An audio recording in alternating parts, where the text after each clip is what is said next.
Es posible que hayas llegado hasta aquí porque te han pasado el link y te han dicho, escúchate esto sobre Bitcoin, te va a interesar. Después has visto que es una conversación larga y has dicho, ¡buf! ¡Qué pereza! Te entiendo.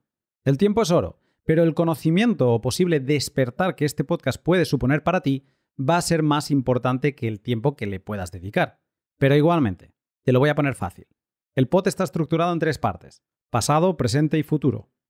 Si no tienes mucho tiempo, te animo a que saltes directamente al futuro, sobre el que hablamos en la hora y 5 minutos aproximadamente, y donde 4 bitcoiners te explicaremos por qué estamos bullish o por qué somos extremadamente optimistas con Bitcoin para 2024, 25, 26 y más allá. Ahí vas a encontrar cosas como esta. A mí me gustaba mucho regalar Bitcoin para que la gente lo tuviese y supiese ver lo que es, ¿no? O hacer todos los procesos de recuperación de backup con la semilla y demás. Es decir, joder, es verdad que esto hace depender la propiedad del conocimiento. Qué pasada, ¿no? Porque no están custodiados en un hardware wallet, no están ahí. Simplemente estamos generando una semilla que es lo que nos da el control total sobre el activo. Claro, es absoluta. El tema de los cold wallets, de un monedero frío, una copia de seguridad en frío desconectada a internet, a mí eso me parece magia, pero esto no es dinero digital, esto no es dinero de internet. ¿Cómo puedes tenerlo 100% desconectado de todo internet y aún así puedes recibir? No puedes enviar sin firmar, pero puedes recibir. Entonces, desde el punto de vista de un derecho de propiedad inconfiscable o de un ahorro a largo plazo que no tengas la tentación de gastarlo, me parece potentísimo. Tanto si eres trabajador como empresario, inversor profesional o no, banquero o desbancarizado, actor privado o público, boomer o zoomer.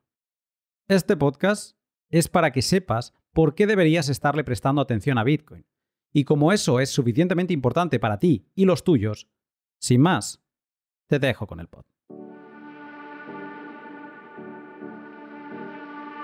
Este pod ha sido posible gracias a ti que compartes los pods que más te gustan en la red social de tu elección. Muchas gracias por ello. También a mis Patreon y a mis sponsors, Hodl Hodl, Bitrefill, CoinKite y Minter.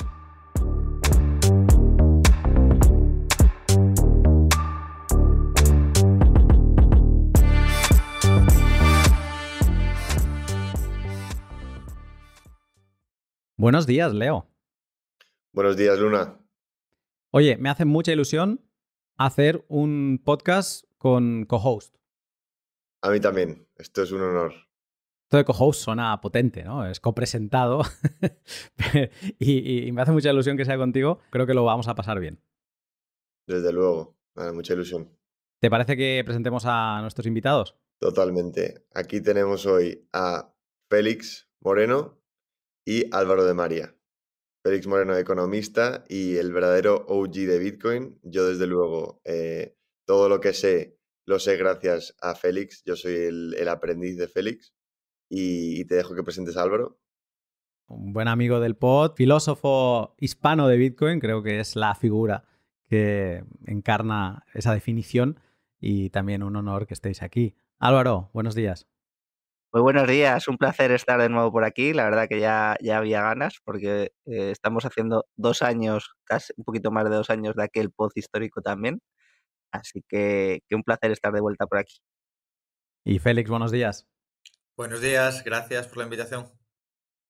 Bueno, a ver, el pod de hoy nace en Twitter, de una ida y venida entre Álvaro y Félix. Entonces hemos pensado una estructura, ¿no? Ese hilo de tweets iba por el lado de qué hablarías en una futura conferencia o qué tema crees que hace falta en una futura conferencia de Bitcoin. Se mencionó el tema de la autocustodia, se mencionó el tema de cómo ves Bitcoin, ¿no? En el caso de Félix, que ya tiene post, ahora nos lo estaba enseñando, quizá lo podemos poner en la descripción después, de 2011 en Bitcoin Talk, pues cómo ves la evolución de Bitcoin en estos 12 años. Y entonces, Leo, hemos pensado, vamos a estructurar esta charla en un poco un pasado, presente y futuro, ¿no? Y ahí vamos a intentar ir pescando varios temas desde lo más de concepción de Bitcoin, de cómo entendió alguien como Félix Bitcoin desde el principio y esa evolución, a cosas más actuales como lo que está pasando ahora, ¿no? Que Bitcoin está en un rally de precio para cerrar el año y dejar los porcentajes aquellos de cuánto ha ganado Bitcoin este año, pues va a cerrar el año con muy buenos números y también vamos a poder tratar de esto. Si te parece, Leo, te dejo que arranques con esta parte del pasado. Totalmente. Bueno, Félix, me encantaría saber un poco qué se hablaba entonces, ¿no? Ahora se habla mucho de, joder, si yo hubiera sabido sobre Bitcoin hace 10 años, pues lo habría entendido enseguida, yo ya tendría, pues, no sé cuántos millones. ¿Cómo era el entorno entonces y qué se decía sobre Bitcoin? ¿Y tú qué pensabas sobre Bitcoin entonces? Pues lo sorprendente es lo poco que han cambiado las cosas. El mismo FAD, los mismos argumentos en contra que escucharás ahora, se escuchaban ya hace 11, 12 años, exactamente igual. Que si Bitcoin no tiene valor intrínseco, que si Bitcoin es algo intangible y por lo tanto no puede valer, que si Bitcoin es algo nuevo frente al oro que tiene 5.000 años de historia. Entonces, y yo compartí esos argumentos durante bastante tiempo, porque yo venía como economista, venía de descubrir la escuela austriaca, venía del mundo del oro, pensaba que las monedas de oro digital eran lo que iba a combinar un sistema de pagos con una moneda fuerte y que después de haber tenido al dinero fiat dominando durante el siglo XX, que su colapso llevaría lógicamente a la vuelta al pasado, a recuperar algún tipo de patrón oro, algún tipo de respaldo oro bueno, a mí lo que me daba un poco de esperanza entonces eran las monedas de oro digital porque veía la combinación de un sistema de pagos en Internet con el oro, pero de repente me empezaron a hablar de Bitcoin y esto es una alternativa y yo no me acababa de convencer. Pensaba, bueno, sí, está muy bien esto y de hecho hilo de Bitcoin Talk que os he puesto es sobre intercambios de oro digital por Bitcoin. Hoy en día eso sonaría redundante. Y bueno, tardé mucho en descubrir que lo más importante que tiene Bitcoin es la incensurabilidad y su resistencia a todo tipo de ataques. Porque todas estas monedas de oro digital con las que jugábamos entonces, y Gold, y Bullion, Gold Money, todas estas han desaparecido. Todas, sin excepción. Por diversos motivos, alguno por ataques regulatorios, otro por problemas internos de las compañías, otros por miedo, pero todas han desaparecido. Mientras que Bitcoin sigue aquí y sigue creciendo. A veces crece más rápido, a veces crece más lento, y ha sufrido todo tipo de ataques y más que están por venir. Esto lo escribí para Bitcoin Magazine hace mucho tiempo, pero ahora se cumple. O sea, cuando Bitcoin llega a la masa crítica, que ya tiene millones o incluso cientos de millones de usuarios y de verdad abarca todo el mundo y de verdad se empieza a usar para los casos de uso de que tanto hemos hablado, como las remesas, etcétera, ahí es cuando de verdad empieza a competir, cuando de verdad empieza a mover más dinero que Western Union y tiene la capacidad de superar a Visa y estas cosas, ahí es cuando va a recibir los mayores ataques regulatorios. Y lo que estamos viendo en Estados Unidos, bueno, en Europa con MiCA y en Estados Unidos con otras cosas, son solo el comienzo, son solo el comienzo. Va a haber ataques muy grandes. Y la mayor virtud de Bitcoin es que va a ser capaz de sobrevivir a esos ataques. Cuando tú hablas de que al principio no le veías el encaje, ¿cuáles serían tus fechas? O sea, ¿en qué momento como que entraste a Bitcoin sin negarlo, pero sin entenderlo del todo? ¿Y en qué momento tuviste ese clic mental que dijiste, ojo, ojo, ojo, ojo, ojo, ojo, que esto es lo realmente importante? Bueno, la memoria es frágil, pero más o menos yo escuché hablar de Bitcoin en 2010, no le hice mucho caso, volví a escuchar hablar varias veces a lo largo de ese año y en 2011 ya me interesé lo suficiente como para meterme en Bitcoin Talk y ya te digo, desde la perspectiva de Gold Money. Y que entonces ya había caído eGold, si no recuerdo mal, eGold cayó en 2009 o principios de... Yo estaba colaborando con Gold Money, escribía en su página de análisis, creo que tuve incluso un podcast con ellos una temporada. Y bueno, y empecé a hacer experimentos. Compré Bitcoin con oro digital a través de Gold Money y de hecho ahí está la transacción en el hilo registrada como una de las primeras, creo que es la primera persona que compró Bitcoin con oro en la historia, pero todavía estaba jugando con eso.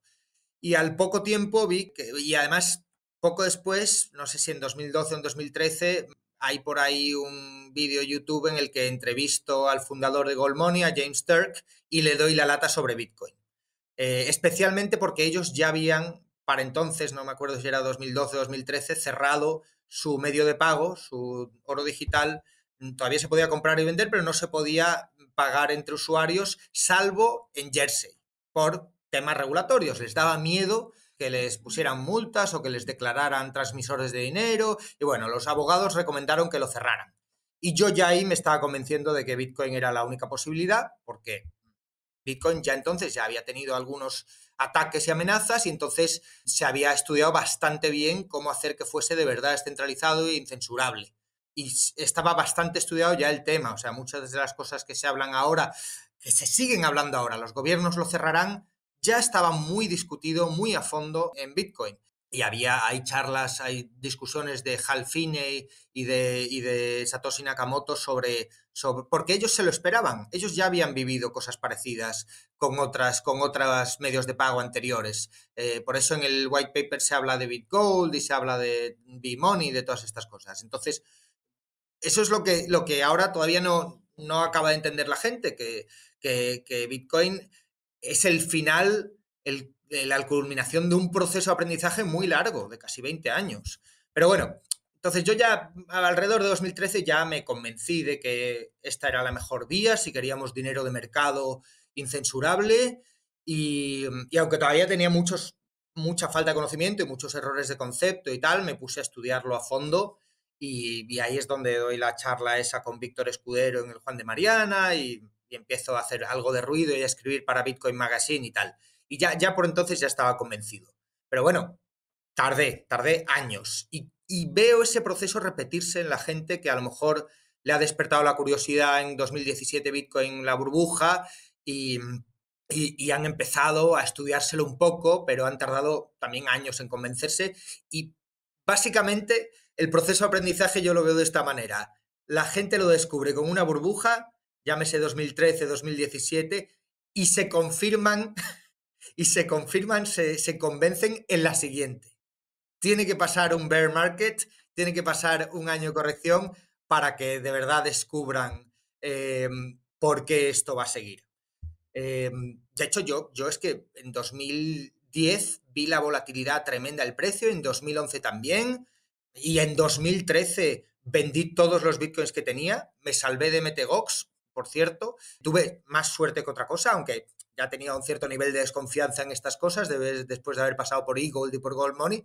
Entonces, cuando MTGOX empezó a dar problemas para devolver el dinero, dije, lo vendo todo, vendí muy cerca del pico de 2013, pero ¿qué pasa? Pues que luego en 2017 me arrepentí de haber vendido. Me estuve dando palmaditas en la espalda por haber vendido en 2013 durante un tiempo y luego, pues obviamente, cuando se fue a 20.000 en 2017, pues me arrepentí mucho. Pero bueno, se tarda en aprender. Pero no pasa nada. Lo bueno de Bitcoin es que como va a durar, mucha gente va a poder hacer ese aprendizaje y llegarán más tarde, más temprano, pero todo el mundo va a acabar aprendiendo. Sí, destaco, me ha gustado mucho, no lo sabía, pero que tú llegas a Bitcoin, como mucha gente hace, por darse cuenta de que no tiene otro camino. En tu caso es porque estabas como colaborando, esos podcasts que has mencionado que hay con la gente de Gold Money, esos son oro, eso hay que localizar esos pods y a ver, seguro que se rescatarían algunas perlas de ahí, pero fue el constatar la imposibilidad de trabajar con la regulación. Esto me recuerda mucho a la rebelión de Atlas. O sea, aunque intentes ser bueno, aunque intentes seguir todas las reglas, hay un momento donde te das cuenta que dices, ya está, es que es imposible. O nos quedamos parados o es imposible. Y la suerte hay que buscarla, ¿no? Y tú no parabas de buscarla. Pero la suerte ahí que tuviste es, sobre todo, de estar luchando con otro proyecto que no era Bitcoin mientras conocías Bitcoin. Y supongo que 2011 es cuando entra Wikileaks y no sé si eso tuvo importancia en tu historia, pero claro, Wikileaks estaba financiando vía Bitcoin a pesar de todas las prohibiciones, ¿no? Y fue como la gran demostración versus cosas como lo que estás comentando de Gold Money, que ahí estaban, ojo, cuidado, que no nos hagan money transmitters, que sigue siendo la misma discusión hoy en día, por ejemplo, con el tema de nodos de Lightning, ¿no? Que alguien ofrece un servicio un poquito grande en Lightning y ¡pum!, ya le cae la cartita de usted está trabajando como money transmitter y no se ha dado de alta, ¿no? Así que Wikileaks fue un gran hito que demostró al mundo de, mira, la gente que ahora mismo más le está tocando las narices a Estados Unidos se está financiando con esto y no lo paran. Sí, y Silk Road también abrió muchos ojos, porque al final se acabó cerrando, el pobre Ross Ulbricht está en la cárcel y seguramente de por vida, pero mucha gente, la conversación entonces era, esto no lo pueden admitir, esto lo van a cerrar, esto tal. Y sí, al final lo cerraron, pero esa misma crítica lo hacían extensiva a Bitcoin y cayó Silk Road, pero Bitcoin no cayó. Buenísimo. Sí, yo creo que ese hilo es para enmarcarlo. La primera transacción de Bitcoin con Digital Gold. A mí me gustaría hacer una comparativa y es la siguiente, que creo que no se hace a menudo, pero a mí me sorprende mucho que todos los OGs de Bitcoin, ya sea Adam Back, Nick Szabo, Wences Casares o Antonopoulos o tú, es curioso que siguen en Bitcoin. En cambio, los OGs de, por ejemplo, Ethereum, pues ahora el fundador ha montado Cardano, donde él se asigna pues un porcentaje de la emisión de los tokens. El otro ha montado Polkadot, que también se asigna un porcentaje de los tokens y por supuesto tiene muchísima relevancia en el protocolo. Y eso ves cómo se repite a lo largo de todos los altcoins, de todos los shitcoins, sin parar, donde el fundador es el líder espiritual, es el que se asigna todo el poder y además gran parte de los tokens para tener un control en el tiempo. Y en cambio en Bitcoin ves como los OGs se mantienen con esa misma filosofía, entienden el poder de Bitcoin, entienden la descentralización y me sigue pareciendo curioso que eso se siga dando. Ya, pero Porque Leo, es un tema de motivación. ¿Por qué nos hemos metido mucha gente en Bitcoin? Porque vemos un problema con el sistema monetario actual y queremos una solución. Y por eso hemos mirado el oro y por eso miramos Bitcoin. ¿Y por qué Wences Casares se interesó por Bitcoin? Porque es un argentino que se ha tragado 2 hiperinflaciones o 2 destrucciones monetarias y quería una solución. Entonces, la gente que le da importancia al asunto monetario, al sistema monetario, solo Bitcoin te ofrece una solución, Ethereum no te la ofrece, nada que esté medianamente centralizado y que se tenga otros motivos que muy a menudo para los shitcoiners son hacer dinero rápido y sacar productos que se pueden vender rápido y dar el pelotazo. Bueno, pues Bitcoin, como es, Bitcoin no es una forma de hacer dinero rápido, Bitcoin es una forma de evitar empobrecerse lentamente. Porque también si seguimos la época 2013-2014, cuando entramos en las Block Wars, tú particularmente, ¿ahí qué posición tomaste? ¿Era tan obvio como parece ahora que se ve clarísimo el tamaño de los bloques y la importancia que tienen? ¿O no era tan claro? No, ya empezaba a ser claro. En 2016 se intensificó mucho esa discusión que venía de lejos porque el tema de la escalabilidad va a ser permanente, un problema permanente para Bitcoin. Se encontrarán soluciones, multiplicaremos por 100 la escalabilidad, pero llegarán 1.000 millones de usuarios nuevos y hará falta algo nuevo. Y yo en 2016 y 2017 estaba trabajando en Sapo y Sapo se posicionó del lado malo. Hubo un poquito de discusión interna, pero más o menos el consenso, el acuerdo era que había que hacer algo para aumentar la escalabilidad porque si no, no se podía crecer. La preocupación que venía principalmente de la gente de Silicon Valley era mantener el crecimiento. Bitcoin venía creciendo en usuarios muy rápidamente, todas estas wallets y apps y tal estaban creciendo muy rápido y querían mantener el crecimiento, no querían darse con el muro de no se pueden hacer más pagos en la primera capa. No existía Lightning Network todavía, salvo como quizás una estrellita en el ojo de Tadje Draya, como se pronuncie. Y entonces, pues, la idea era, hombre, no queremos romper la descentralización, pero vamos a intentar llegar a un acuerdo, algo. Yo era un poquito más reticente, pero bueno, estaba ahí y tampoco conseguí convencer a nadie de que había que luchar contra esto. De hecho, incluso los core devs que de entonces parecía Gavin Andreessen, bueno, Mike Hearn se retiró con su famoso artículo del New York Times metiéndose con Bitcoin, diciendo que Bitcoin ha fracasado y tal, pero Gavin Andreessen seguía ahí, Jeff Garcic seguía ahí, había gente seria que bueno, que pensaban que se podía llegar a un compromiso y de ahí salieron las famosas conferencias de Hong Kong y de Nueva York y bueno, y se llegó a programar Bitcoin XT, luego Bitcoin Classic, luego se hicieron varias cosas. Pero ahí hubo un momento en el que parecía que todo el mundo iba a estar de acuerdo en hacer SegWit 2X. y fracasó, y además se demostró un poquito la incompetencia de los devs. Entonces, claro, y bueno, y luego estaba Luke Dasher Jr., que siempre ha sido el más radical, que decía que no, que hay que reducir el tamaño del bloque. Bueno, al final yo cada vez veo más importante, sobre todo mirando hacia atrás, el tema de no romper la compatibilidad hacia atrás y de hacer bifurcaciones, soft forks, todo lo que se pueda antes de hacer un hard fork, y espero que no haga falta nunca, que solo sea en una situación muy desesperada. Por ejemplo, si la inteligencia artificial nos obliga a cambiar de protocolo de cifrado, pues entonces habrá que hacer un hard fork, qué remedio, pero tendrá que ser por un motivo acuciante de verdad. Y luego, gracias a Lightning Network, se han abierto tantas posibilidades para la escalabilidad que el problema ahora se nos ha alejado bastante. Esto es muy interesante. Quien no lo sepa de lo que estamos hablando, de esta guerra del tamaño de bloque, bueno, fue un periodo bastante largo. De hecho, yo estuve buscando en su día para un podcast los primeros comentarios de escalabilidad en Bitcoin Talk, y eran ya de 2010, donde estaba García también por ahí, ¿no? Y comentando, a ver, esto cómo lo vamos a hacer escalar, ¿no? Y fueron unas discusiones que hubo entre gente que estaba en Bitcoin, que se le consideraba a todo el mundo bitcoiner, y que poco a poco fue creando bandos hasta que, bueno, pues hubo bifurcaciones duras. Que es una bifurcación dura? Es de alguna forma crear un cambio en el protocolo que haga que todos los clientes antiguos, todas las aplicaciones de, por ejemplo, Bitcoin Core que se hayan descargado, pues que se vean obligadas a actualizar, porque si no, no van a seguir conectados a la red, ¿no? Entonces, bueno, lo que fue Bitcoin, la guerra que se libró y que ganó, ahora podemos, bueno, tengo una pregunta en relación a esto, pues fue la opción que no hizo ninguna bifurcación que obligase a una ruptura en el protocolo, sino que fueron cambios débiles, cambios suaves, ¿no? Soft forks que compatibles. Exacto, sí, gracias. Esa es la palabra que no tenía. Que hacen que un cliente de 2012 pueda seguir funcionando hoy, que no creo que estén funcionando, pero podría, ¿no? No estaría nada roto por ahí.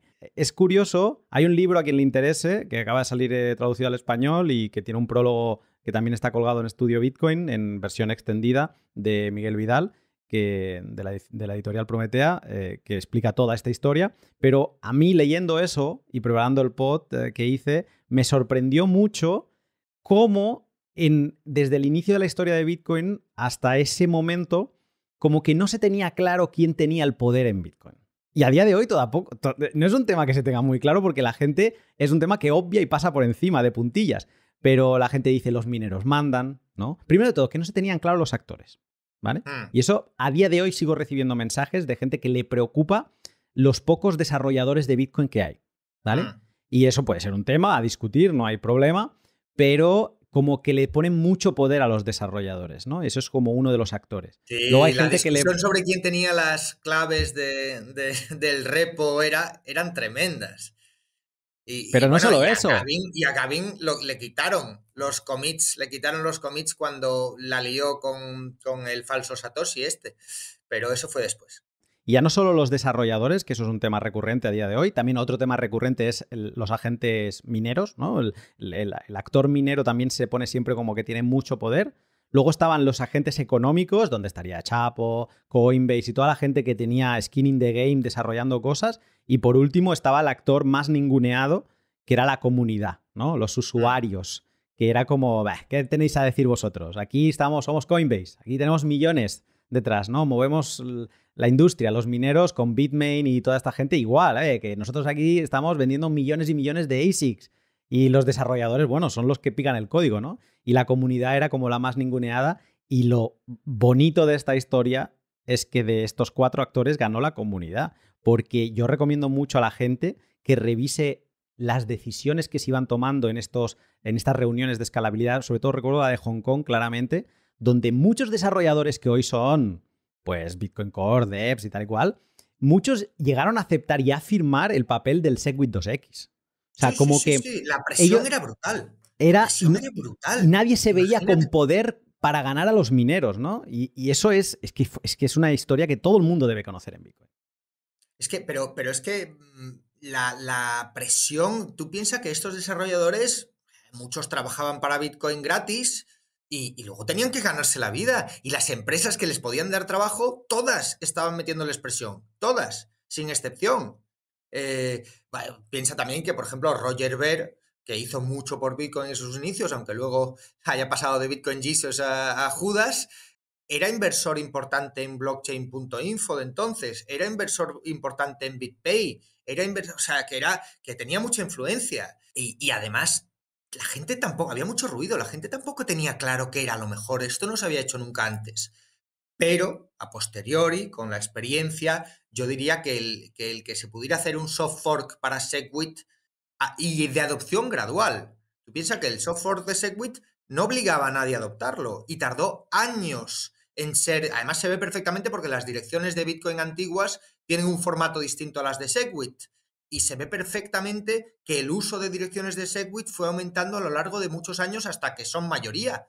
Pero se pudo seguir usando Bitcoin sin tener SegWit, sin admitir esas reglas. Y con Taproot está pasando parte de lo mismo. La adopción de Taproot es gradual y voluntaria, como deberían ser las cosas en el mercado, ¿no? Pero que no estaba tan claro entonces. Y ahora esa discusión se ha trasladado un poco a Lightning, ¿no? Tenemos gente criticando Lightning, diciendo que no funciona, lo cual es manifiestamente falso porque muchos lo usamos todos los días, pero es verdad, la crítica de fondo es cuando Bitcoin se ha usado por 2.000 o 3.000 millones de personas, ¿podrá Lightning con eso? Y seguramente hagan falta. Y la discusión que tenemos siempre con Joe Nakamoto sobre qué le recomendamos a alguien totalmente nuevo, que use Wallet of Satoshi o que use algo con autocustodia. ¿Y qué es mejor? ¿Qué es más fácil? Esto está en un pod, ¿no? Lo discutían con Fernando de Blockstream y con Carmen en uno de los últimos pods sobre si hay custodia mala o buena. Si hay adopción mala o buena, ¿no? Sí, porque esto yo creo que es un tema que tocaremos entre presente y futuro, ¿no? Cuando se habla de la llegada de los institucionales o esto que mencionas ahora, ¿no? De si Lightning tenemos que aceptar que se empiece por custodial con soluciones como Wallet of Satoshi, porque luego así la gente va subiendo escalones poco a poco, pero ya está dentro, ¿no? O no. O tenemos que aspirar a intentar llevarlos de la mano ya por el camino soberano. Entonces, bueno, yo creo que es un tema que está sobre la mesa, pero no sé qué te parece a ti lo de la adopción mala o adopción buena. ¿Existe tal cosa? Bueno, yo solo puedo hablar desde mi experiencia. Yo, cuando he intentado enseñar a alguien muy de golpe, ha surgido el rechazo, la pereza, la falta de interés y tampoco te quieres poner pesado para enseñarle a alguien algo que crees que es bueno para ellos. O sea, tú piensas que le estás haciendo un favor y ellos piensan que te están haciendo un favor a ti por escucharte. Bueno, pues al final te rindes y dices, mira, voy a empezar por lo más fácil, que es le pones un boleto de Satoshi, le mandas 1.000 Satoshis, que te manden 100 de vuelta para que hayan hecho un pago y hayan recibido un pago, les enseñas a usar Lightning Address, empiezas por ahí. Luego ya vendrán con preguntas si tienen más interés. Como tú comentabas antes, cuando el precio entra en titulares, de repente todo el mundo viene con preguntas, ¿no? Totalmente, totalmente. Y ahora, un momento para dos de mis sponsors. Qué historia la de Félix, ¿verdad? Félix es un tipazo que siempre se ha prestado a ayudarme, incluso en mis inicios del pod, cuando no me conocía nadie. Él siempre ha estado ahí. Creo que fue en el L21 o por ahí, más o menos, cuando grabé el primer podcast sobre BISC, que es un exchange descentralizado en el que lleva colaborando él desde sus inicios. Pues bien, BISC, como RoboSats, como Pitch, son todo exchange peer-to-peer o descentralizados que estuvieron presentes el año pasado en Baltic Honey Badger, la conferencia que organiza otro intercambio peer-to-peer y sponsor del podcast, Hodl Hodl, que se celebra en Riga, Letonia. Baltic Honey Badger es la conferencia que a mí me cambió la vida en 2019 y a la que desde entonces no he dejado de ir y participar activamente como moderador del escenario Cypherpunk. El espíritu de la conferencia se resume en lo que he dicho al principio. Toda la competencia de Hodl Hodl está invitada. ¿Por qué? Porque los objetivos ellos los tienen claro. Aquí venimos a separar el dinero del Estado y el enemigo no son los compañeros de viaje que vienen a hacer lo mismo. Lo es el KIC, lo es la Legislorrea y lo son los políticos parasitarios. Baltic Honey Badger se acaba de anunciar para el 24 y 25 de agosto de 2024 y se han puesto a la venta 50 tickets a 150 euros. Luego irán subiendo hasta llegar a los 300 o más. Te lo digo ahora porque creo que no habrá mejor momento que este para conseguirlo. Así que si quieres empezar el próximo curso después del verano del hemisferio norte con una experiencia que cambia vidas, no encontrarás mejor momento que este. Y CoinKite, la empresa fabricante de hardware Bitcoin, en donde podrás guardar los satoshis con mayor seguridad. Siguiendo con Baltic Honey Badger, a mí Novak, su CEO, me voló la cabeza en la exposición que dio allí en 2019. Desde entonces me hice con una Coldcard Mark III y siempre he tenido una conmigo. Ahora en breve Álvaro va a hablar sobre la evolución de la custodia en Bitcoin y he de agradecer a Coldcard el haber estado siempre en la punta de lanza de la evolución en las formas de guardar la invención de Satoshi. Cuando decides subir el nivel de seguridad de tus Bitcoin, la Coldcard Mark IV es una clase encapsulada en un dispositivo y con el que no solo guardas tus satoshis, sino que también aprenderás un montón. Y además de eso, con sus continuas actualizaciones irás recibiendo lo último que se esté cociendo a nivel protocolo. Cosas como el BIP85 o MiniScript. Con una Coldcard Mark IV no te quedarás atrás. Así que si estás pensando subir el nivel de seguridad de tus sats, de tus satoshis, regálate una clase Bitcoin por el camino con una Coldcard Mark IV. Tienes más información en la descripción. Bueno, y si pasamos un poco de la fase del pasado al presente, Álvaro, el tema de la autocustodia, que es ahora un tema tan importante y como vemos, cada 2 o 3 semanas un caso de alguien que ha perdido los bitcoins, les han hackeado, ha pasado algo. Bueno, primero, si puedes brevemente contarnos cómo fue tu andadura en Bitcoin y qué hacías en 2011 que no dedicabas tu vida a Bitcoin. Y segundo, el tema de la autocustodia, cómo es de importante y cómo debería un usuario que acaba de introducirse en el mundo tratar este tema. Pues claro, yo es que tengo 29 años, entonces hace 12 años estaba terminando segundo de bachillerato. Entonces, es verdad que a los chavales que nos escuchen en segundo de bachillerato, estudiad mucho más Bitcoin que lo que tengáis para selectividad, porque es más importante que en la vida, aunque este comentario me puedan crujir mucho, pero de verdad que os va a ser mucho más útil. Claro, a mí yo empecé un poco en esto en 2015-2016 y tengo por ahí también las conversaciones, como comentábamos antes fuera de pod, yo negándolo, ¿no? O sea, diciendo, bueno, sí, Bitcoin es la primera, ¿no? Pero vendrán otras mejores, porque es lenta, porque no sé qué, porque lo importante es la tecnología blockchain, porque no sé cuánto, porque claro, a nosotros se nos olvida, pero esto ha sido el debate hegemónico, porque ya no estamos muy metidos y tal, durante muchísimo tiempo. Cripto, blockchain, pagos, escalabilidad, o sea, son temas que ahora han desaparecido por completo y ahora nos estamos focalizando en Bitcoin, que yo creo que es el mayor cambio que estamos viendo, ¿no? Por ejemplo, cómo está cambiando todo el tema Bitcoin-Ethereum, a mí me parece una auténtica pasada, ¿no?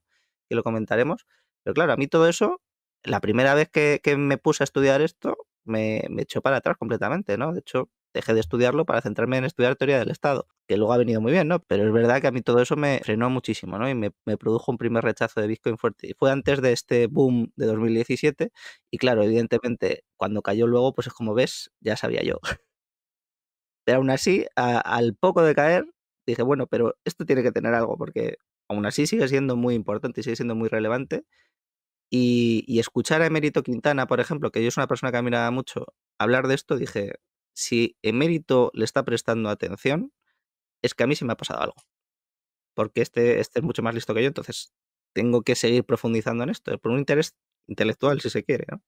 Y me pareció, o sea, cuando empecé a estudiarlo, empecé a volverme completamente loco, porque empecé a ver que todos los mantras estos que había eran completamente falsos. O sea, ni el cripto, ni el lenta, ni el tal. Como comentaba Félix al principio, Bitcoin es la culminación de 20 años de trabajo. De las mejores mentes que yo me estoy encontrando ahora, o sea, leer a Nick Szabo, estudiar todos los cypherpunks, ver todo esto, dices tú, pues si esta gente, o sea, te tienes que ir al Renacimiento prácticamente para encontrar un boom de pensadores y de genios tan grandes. Es que no tienes nada similar, ¿no? Entonces, ves que todos los demás proyectos tratan como de superar a Bitcoin cuando no se dan cuenta de cuáles son los problemas que trata de resolver Bitcoin, cómo los resuelve y cómo es un evento único en la historia. Es decir, no se puede resolver 2 veces, a mi juicio por lo menos, ¿eh?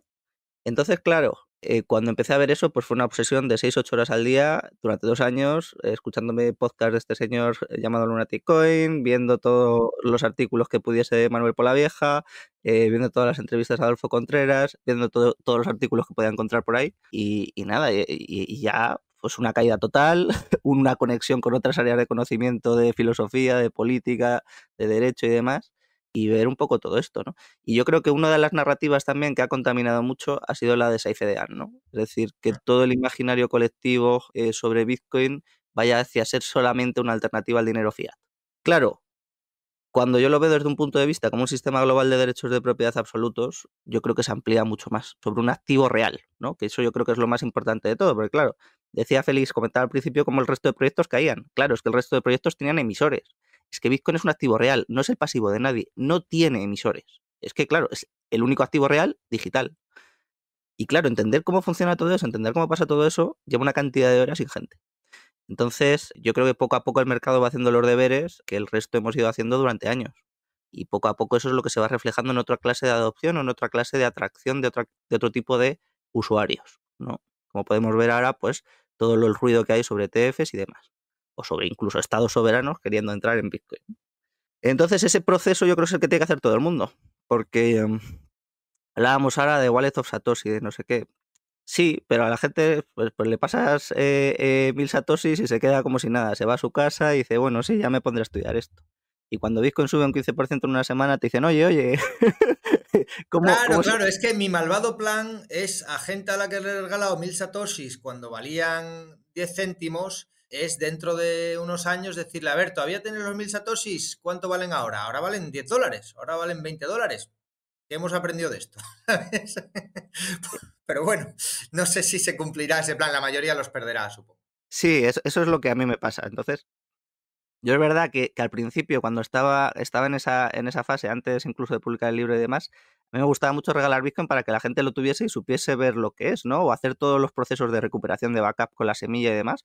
Y decir, joder, es verdad que esto hace depender la propiedad del conocimiento. Qué pasada, ¿no? Porque no están custodiados en un hardware wallet, no están ahí. Simplemente estamos generando una semilla que ese es lo que nos da el control total sobre el activo. Claro, es absoluta. El tema de los cold wallets, de un monedero frío, una copia de seguridad en frío desconectada de Internet, a mí eso me parece magia, pero esto no es dinero digital, esto no es dinero de Internet. ¿Cómo puedes tenerlo 100% desconectado de todo Internet y aún así puedes recibir? No puedes enviar sin firmar, pero puedes recibir. Entonces, desde el punto de vista de un derecho de propiedad inconfiscable o de un ahorro a largo plazo que no tengas la tentación de gastarlo, es potentísimo. Es que no se parece a ningún otro activo, ¿no? O sea, yo creo que es, o sea, el cripto, el habernos quitado el cripto de en medio y haber separado a Bitcoin de eso, yo creo que es fundamental, ¿no? No por no decir que el resto no tenga nada de valor, porque oye, a mí, por ejemplo, Tether me parece una empresa muy buena y no me pagan, ¿eh? Pero me parece una empresa que ha resuelto un problema muy gordo y que tiene bastante buen modelo de negocio, ¿no? Sí, pero te diría, tiene muy buen modelo de negocio, pero y esto yo lo he hablado con los ejecutivos de Tether, tienen la vulnerabilidad que tiene algo con emisor, Eso es, eso es. Es decir, al regulador, etcétera. Entonces, si ahora mismo el ataque que está empezando el Departamento de Justicia de Estados Unidos, que han ido contra Binance, que han ido contra Kraken, que han ido contra todos, les da por ir contra Tether, oye, a lo mejor los 4.000 millones de multa que ha pagado Chan Chan, como se llame, se queda en poco con lo que van a tener que pagar los de Tether. puedo estar de acuerdo, el mayor riesgo es regulatorio, ¿no? Pero por eso digo que es que no se parece, son activos completamente distintos. Aquí tenemos un pasivo de un emisor con Tether, mientras que con Bitcoin tenemos un activo real. Entonces es como comparar el oro con el dinero fiat o incluso comparar el oro con acciones, porque el resto de proyectos de criptoactivos y demás se parecen mucho más a participaciones en proyectos empresariales que a activos reales digitales. Sí, sí, es un Entonces, arbitraje regulatorio que han querido no tener que salir a bolsa y han dicho esto es más rápido. O no tener que ir a los VCs a pedir dinero. Y sí, los ICOs han eso sido es. eso. Eso es. Entonces, desde ese punto de vista, pues ya separar Bitcoin de cripto, yo creo que ya es lo más importante que ha pasado estos años, ¿no? Porque ya nos hemos dado cuenta de la naturaleza singular y a mi juicio replicable de Bitcoin. Entonces, a partir de ahí, yo diría que o sea, uno de los problemas que yo veo de Lightning es que como todo el discurso se ha centrado en la alternativa a los medios de pago, Lightning se ha llevado a todos los desarrolladores, se ha llevado toda la inversión, se ha llevado todo al centro de atención de todo, ¿no? Es como si fracasa Lightning, Bitcoin fracasa. Y para mí es casi lo secundario, ¿no? Es decir, bueno, pues esto es principalmente, a mi juicio, un tipo de vehículo de ahorro. Bueno, yo creo que Bitcoin tiene dos propuestas de valor principales y una residual. La primera principal es la de tener una propiedad absoluta e inconfiscable contigo al portador para cualquier tipo de situación, para el futuro, fuera de cualquier tipo de cambio regulatorio, fuera de cualquier tipo de confiscación, con una libertad completa, ¿no? Quiero decir, es un tipo de propiedad que no tienes con ninguna otra clase de activo. Luego otra segunda, que es importante también, que es la que se está empezando a desarrollar ahora, que es la de aparcar riqueza a largo plazo, ¿no? Y esto requiere otra clase de vehículos porque evidentemente alguno habrá, pero tener 100 millones de euros en tu casa pues es un poco complicado, ¿no? Entonces yo creo que aquí esta clase de vehículos pues van a atender a ese tipo de estados soberanos que no van a hacer autocustodia, de bancos, de family office y otro tipo de personas que van a querer utilizar Bitcoin como un vehículo para aparcar riqueza, ¿no? ¿Dónde guardará los bitcoins Nayib Bukele? Los bitcoins del país, de El Salvador. Pues yo tengo curiosidad, pero vamos, lo sabré en breves, así que os contaré. Se habla de que están en Estados Unidos. Se habla que están en Coinbase. Claro, pues entonces ahí tiene un problema, porque ha hecho todo esto para tener una independencia económica del país y si de repente un juez americano decide confiscárselos como parte de unas sanciones, ¿qué pasa? Fuerísimo. Caso de Venezuela con el oro que tiene en Inglaterra, caso de las reservas de dólares que tiene Rusia en suelo americano y que están congeladas. Correcto. Entonces, la tercera, y a mi juicio, a nivel de volumen, yo creo que es la más residual, es la de los medios de pago, ¿no? ¿Por qué? Porque yo lo enfoco desde el punto de vista de Ronald Coase de los costes de transacción. Es decir, para ahorrar en cualquier otro activo, yo tengo que hacer un campo de estudio de trabajo enorme. Si yo quiero invertir en un fondo de inversión, tengo que analizar el fondo de inversión, los inversores, los gestores, el no sé qué, en qué activos están invirtiendo, cómo está yendo, cómo va el mercado, cómo va no sé qué, no sé cuántos. Si yo quiero invertir en acciones, tengo que hacer el análisis de la empresa, si quiero invertir en bienes inmuebles, tengo que hacer un análisis de la zona, tengo que pagar unos costes enormes de impuestos, tengo que hacer un montón de operaciones, luego el riesgo de liquidez es enorme porque tardo entre 3 y 6 meses en encontrar un comprador, si quiero vender, si quiero hacer una parte de mis ahorros, tengo que liquidar el bien entero. O sea, hay un montón de rigideces en todo el resto de activos que con Bitcoin no hay. Es decir, si yo quiero ahorrar, pongo un poquito de dinero aquí cada vez que tenga un excedente de producción que quiera atesorar a largo plazo y se acabó. Entonces, me quita tales quebraderos de cabeza para los que se han montado los mercados financieros, que es transportar valor en el tiempo, es decir, que mis excedentes de producción hoy los pueda utilizar el día de mañana, que me parece un vehículo de ahorro extraordinario. Sin embargo, para utilizarlo como medio de pago tienes un nivel de fricción enorme. Primero, fricción regulatoria, porque sí que la tienes, porque las empresas son entidades reguladas que si les dicen no puedes aceptar pagos en Bitcoin, pues dicen pues vale, y se acabó. Entonces, ¿es muy útil para muchas cosas? Sí, yo lo utilizo, evidentemente, para recibir muchos pagos, para realizar muchas ventas, para hacer un montón de cosas, es muy útil. Pero desde mi punto de vista, donde Bitcoin reduce enormemente, pero enormemente, frente a todos los demás activos, los costes de transacción, es como vehículo de ahorro. Álvaro, Entonces, ¿llegaste a leer el artículo de Nick Szabo sobre los costes de transacción mentales? no, es verdad. Es que después de tu charla, después de la última charla tuya, la que estuve en Madrid, que hablaste de Coase y tal, escribí algo, lo que pasa es que, claro, lo puse en Noster. ¿Por qué? Pero te mencioné para ver, porque en Noster precisamente lo que estamos viendo es un gran experimento para ver si esos costes de transacción reales, pero también mentales, pueden reducirse. Y efectivamente estamos viendo con los zaps que muchas veces se reduce tanto el coste mental de le pago a este, no le pago a este, sí, porque lo conviertes en un mecanismo, en una acción automática, impulsiva. Esto me ha gustado, pues en vez de un like le mando 100 satoshis. Y lo puedes hacer con 1 o 2 clics. Entonces, es interesante porque, por un lado, estoy de acuerdo en todo el tema de los costes de transacción, pero por otro, también había costes de impresión para sacar un libro y a medida que Internet ha reducido muchísimo esos costes, han surgido cientos de miles de autores, millones de personas escribiendo blogs, cientos de millones de personas escribiendo tweets o Facebook o tal, y sigue siendo minoría, ¿eh? O sea, se sigue dando la regla de que hay más gente leyendo que gente escribiendo,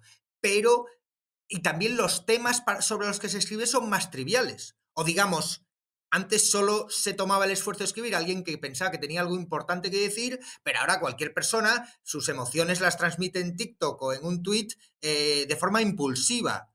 Y de la misma forma que la emisión de dinero, las shitcoins lo han vuelto en algo al alcance de todos, que sí, que la mayoría son por motivos espurios o no sirven para nada o es un juego, ¿vale? Pero como se ha vuelto tan fácil hacerlo, ese juego ahora es posible. Antes costaba mucho crear una nueva moneda. Ahora cualquier adolescente con que sepa un poco de programación puede crear otro Dogecoin, otro, no tiene más que copiar, pegar código. Y si Lightning Network, que todavía no está ahí, sigue mejorando en usabilidad, al final hacer pagos va a ser igual de trivial y se va a usar para motivos de menos peso. No va a ser, no, es que tengo que pagar la hipoteca o cobrar la nómina y ese es el pago importante que hago al mes. No, es que cada vez que le doy a un botón estoy mandando 20 satoshis por ahí porque esto me ha gustado. Entonces, es un experimento. Yo no sé cómo va a acabar, pero creo que donde mejor se está viendo ese experimento ahora es en Nostr. Y creo que es interesante estudiarlo. Son muchas cosas, pero yo quiero responder a todas. Claro, una de las cosas comentadas es, efectivamente, por ejemplo, las donaciones con Bitcoin cambian. O sea, por ejemplo, tú quieres llevar dinero a alguien en África. Antes tienes que hacer una donación a una ONG, ver si supervisas, tal, no sé qué, no sé cuántos. Ahora, la persona a la que quieres hacer la donación, directamente le pides un QR, le pides una dirección, le pides lo que sea y le llega el dinero directo, ¿no? O en Nostr o en Twitter directamente, o a través de un montón de mecanismos enormes, ¿no? Entonces, efectivamente, Bitcoin reduce mucho los costes de transacción de donaciones, de financiación, de todo ese tipo de cuestiones. Y es una cosa maravillosa. No se entiende, o sea, cuando digo o sea, parece que hago de menos el ser un medio de pago, no lo hago de menos, ¿no? Es decir, yo creo que Bitcoin va a ser un medio de pago secundario generalmente aceptado. Es decir, que porque todo el mundo quiere vender. Si alguien me compra en Bitcoin, pues vale, yo le vendo. La cuestión es, ¿las empresas van a llevar su contabilidad en Bitcoin? ¿Los estados van a cobrar los impuestos en Bitcoin? Eso es lo Bueno, que... la ciudad de Lugano dijo ayer que iba a cobrar los impuestos, que aceptaba bitcoins en su página web para los impuestos locales. Sí, por supuesto. Sí. O sea, si una parte lo va a hacer. Es decir, si yo creo que eso no es el tema, ¿no? La cuestión es que ya hemos visto, por ejemplo, en El Salvador, ¿no? ¿Puede alguien que vive al día, al mes, a la semana, permitirse una volatilidad? Yo creo que no. Entonces, yo creo que para una parte importante de la gente esto puede ser una manera de atesorar esa riqueza, pero no va a ser su vehículo principal de medio de intercambio. Es decir, va a haber mucha fricción en ese sentido. Aunque Lightning de repente invierta aquí Estados Unidos a lo bestia y sea el mejor medio la mejor manera de hacer pagos y demás. Es una cosa referente al activo, no a el mercado de pagos que se desarrolle. Entonces, a mí lo que me da pena es que ese relato lo que ha generado es que las herramientas de autocustodia no se desarrollen tanto, ¿no? Ahora estamos viendo cómo se van desarrollando, cómo aparecen otro tipo de hardware wallets, cómo aparecen otro tipo de cuestiones, pero de momento hay una barrera fuerte para la gente para hacer una autocustodia con privacidad. Hay fricción, hay que hacer unos pequeños deberes, ¿no? Y esos deberes son los que la gente, de momento, más le cuesta entrar. Es verdad que vamos viendo que poco a poco esto, pues con Luna, con Arcad, con un montón de gente, con Decentra, está cambiando mucho, ¿no? Pero en Estados Unidos, por ejemplo, este tipo de cuestiones son mucho menores, mucho menores. Tú vas a las conferencias en Estados Unidos y la autocustodia con privacidad no está tan generalizada, está mucho más generalizada los debates sobre Lightning, por ejemplo. Claro, pero Álvaro, porque ¿dónde está el incentivo empresarial? El incentivo empresarial para ayudar a alguien a crear una cartera de autocustodia, todavía si eres un seed hammer o uno de estos que vendes un producto, pero realmente si tú enseñas a alguien a hacer la autocustodia con papel y lápiz o con metal grabado, tú como empresa no facturas nada. Y por lo menos en Lightning puedes intentar cobrar, tú eres Bitrefill, puedes intentar que la gente te pague bitcoins, pero sí, pero al final también va a haber enseñanza eso. De todas formas, mencionabas lo de la contabilidad. Conocemos un ejemplo que es la DAO de BISC que hace la contabilidad en Bitcoin. Y pienso que en un futuro, cuando haya más DAOs que lo emulen, van a tener que hacer la contabilidad en Bitcoin primero y luego secundariamente en otras monedas. O sea, de hecho, mencionabas el ahorro a largo plazo y los derechos de propiedad. Luego, la contabilidad, que al final es unidad de cuenta, pues yo pienso que en unidad de cuenta Bitcoin va a avanzar incluso más rápido que en pagos, te diría. Me gustaría comentar 3 puntos, porque estoy ahí que me lo hago encima, sobre lo que dice Álvaro de la parte de la contabilidad, siguiendo con lo que decías tú ahora, Félix. Yo creo que va a depender mucho de si tu negocio está dentro de Bitcoin, ¿no? En el caso de BIS, que es como lo nativo es Bitcoin. Entonces entra y sale Bitcoin. Por lo tanto, la contabilidad ha de ser Bitcoin. En la UFM, cuando estuvimos hace un par o 3 semanas, creo que también lo puse sobre la mesa. Los crypto traders, gente que opera para ganarle Bitcoin a las shitcoins, ¿no? Su unidad de medida es Bitcoin. Aunque en los exchanges haya cambiado y se haya puesto por encima de la medida con Bitcoin, se utiliza más USDT, eso es cierto, como unidad de cuenta, pero al final del día, al final del año, cuando un cripto trader analiza ¿hemos ganado o hemos perdido?, lo que busca es ¿hemos ganado Bitcoin o hemos perdido Bitcoin? Porque si hemos perdido Bitcoin y hemos ganado dólares, es un absurdo. Pero la idea es ganar Bitcoin. Entonces, yo creo que la contabilidad se va a llevar de una forma o de otra en función de si tú estás en un negocio bisagra, es decir, estás entre los dos mundos, entre el fiat y algún servicio Bitcoin, vas a tener contabilidad en fiat. Si estás dentro de Bitcoin, vas a tenerlo en Bitcoin. Porque esto me llega al siguiente punto que quería comentar, es la contabilidad. Hablar de contabilidad nos hace pensar en el caso de uso de Bitcoin como dinero. Y creo que decir que Bitcoin lo tiene difícil para ser dinero como nosotros entendemos dinero, ¿no? Lo que nos aceptan en todos sitios, por lo menos en muchos años vista, si es que algún día puede llegar a serlo, eso es una cosa y podría aceptar que eso va a ser así. Pero que Bitcoin a día de hoy ya es un medio de pago, un medio de cancelación de obligaciones, o sea, un medio de cancelación de deuda. Alguien te ofrece un servicio y te lo está ofreciendo desde la otra punta del mundo. Si hablamos de costes, Bitcoin es mucho más económico que cualquier medio fiat, porque hay muchos costes que te ahorra. Te ahorra tiempo. No, es que tarda 10 minutos. No, hace una transferencia a China, a ver cuándo llega. No estamos hablando de hacer un Bizum. O a Francia. Yo hace poco he pagado una cosa en Francia y ha tardado 4 días en llegar. 4 días. Y además me ha llegado una carta del banco preguntando de qué era esto. Y no tenía nada que ver con Bitcoin, ¿eh? Nada que ver. Y si ponemos los costes regulatorios en la mesa constantemente como una amenaza que tiene cualquier negocio que se relaciona con Bitcoin, pues este es otro costo que te ahorras en Bitcoin. Puedes trabajar con gente que está en Cuba, con gente que está en Argentina, con gente que está en Irán. Nadie te dice lo que puedes hacer o no puedes hacer.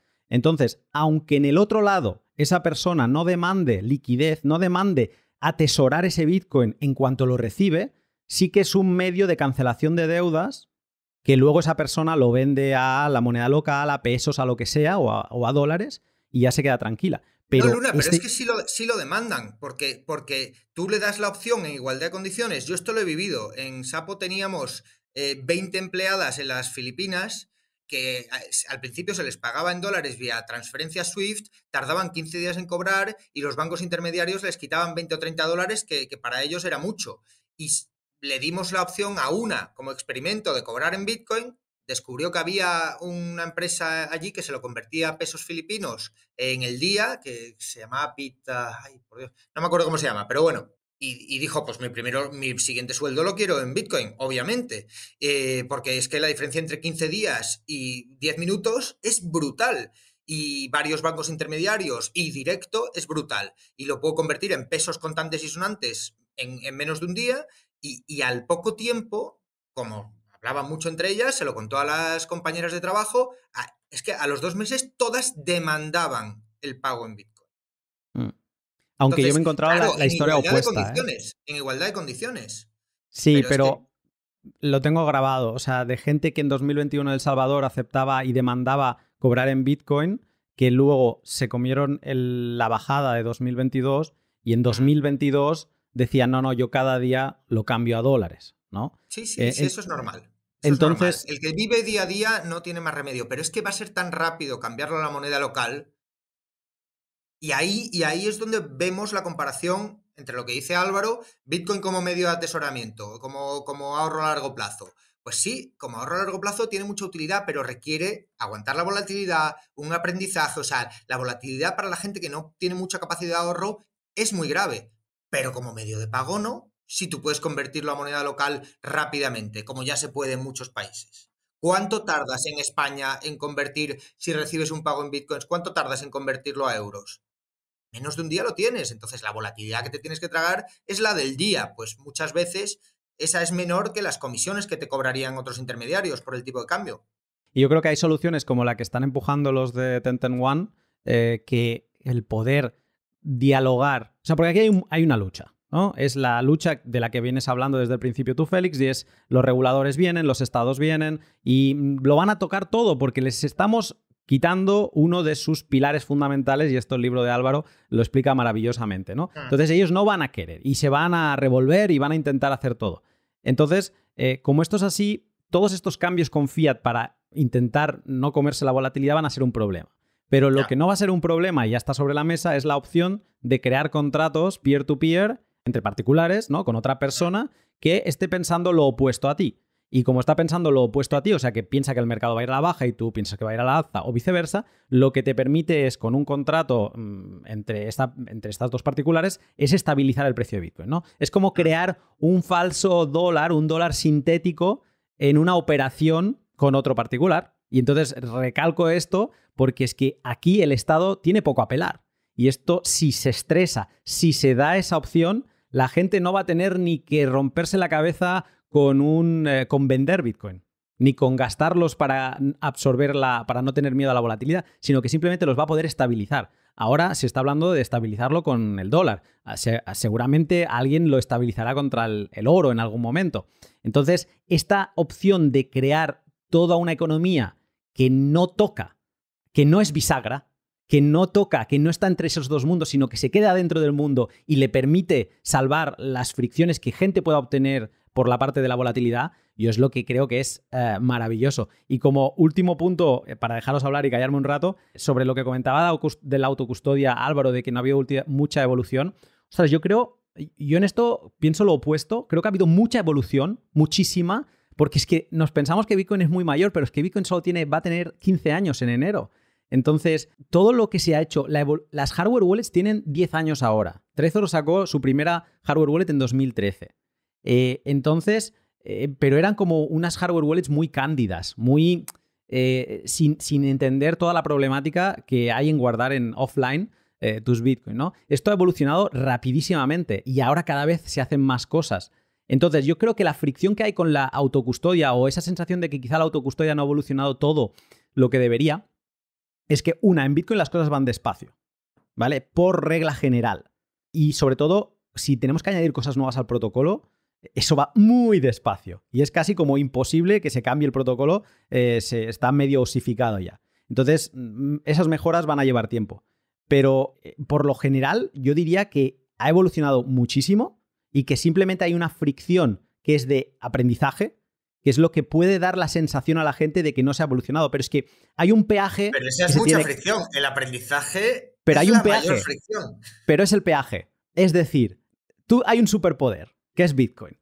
Tú puedes obtenerlo lastrado, o sea, o partido por la mitad, o que te den solo un 10% de ese superpoder, o puedes ir a por todo él, ¿no? Y todo él es autocustodia. Te sorprendería la gente que empieza diciendo quiero la versión gratis. Perfecto.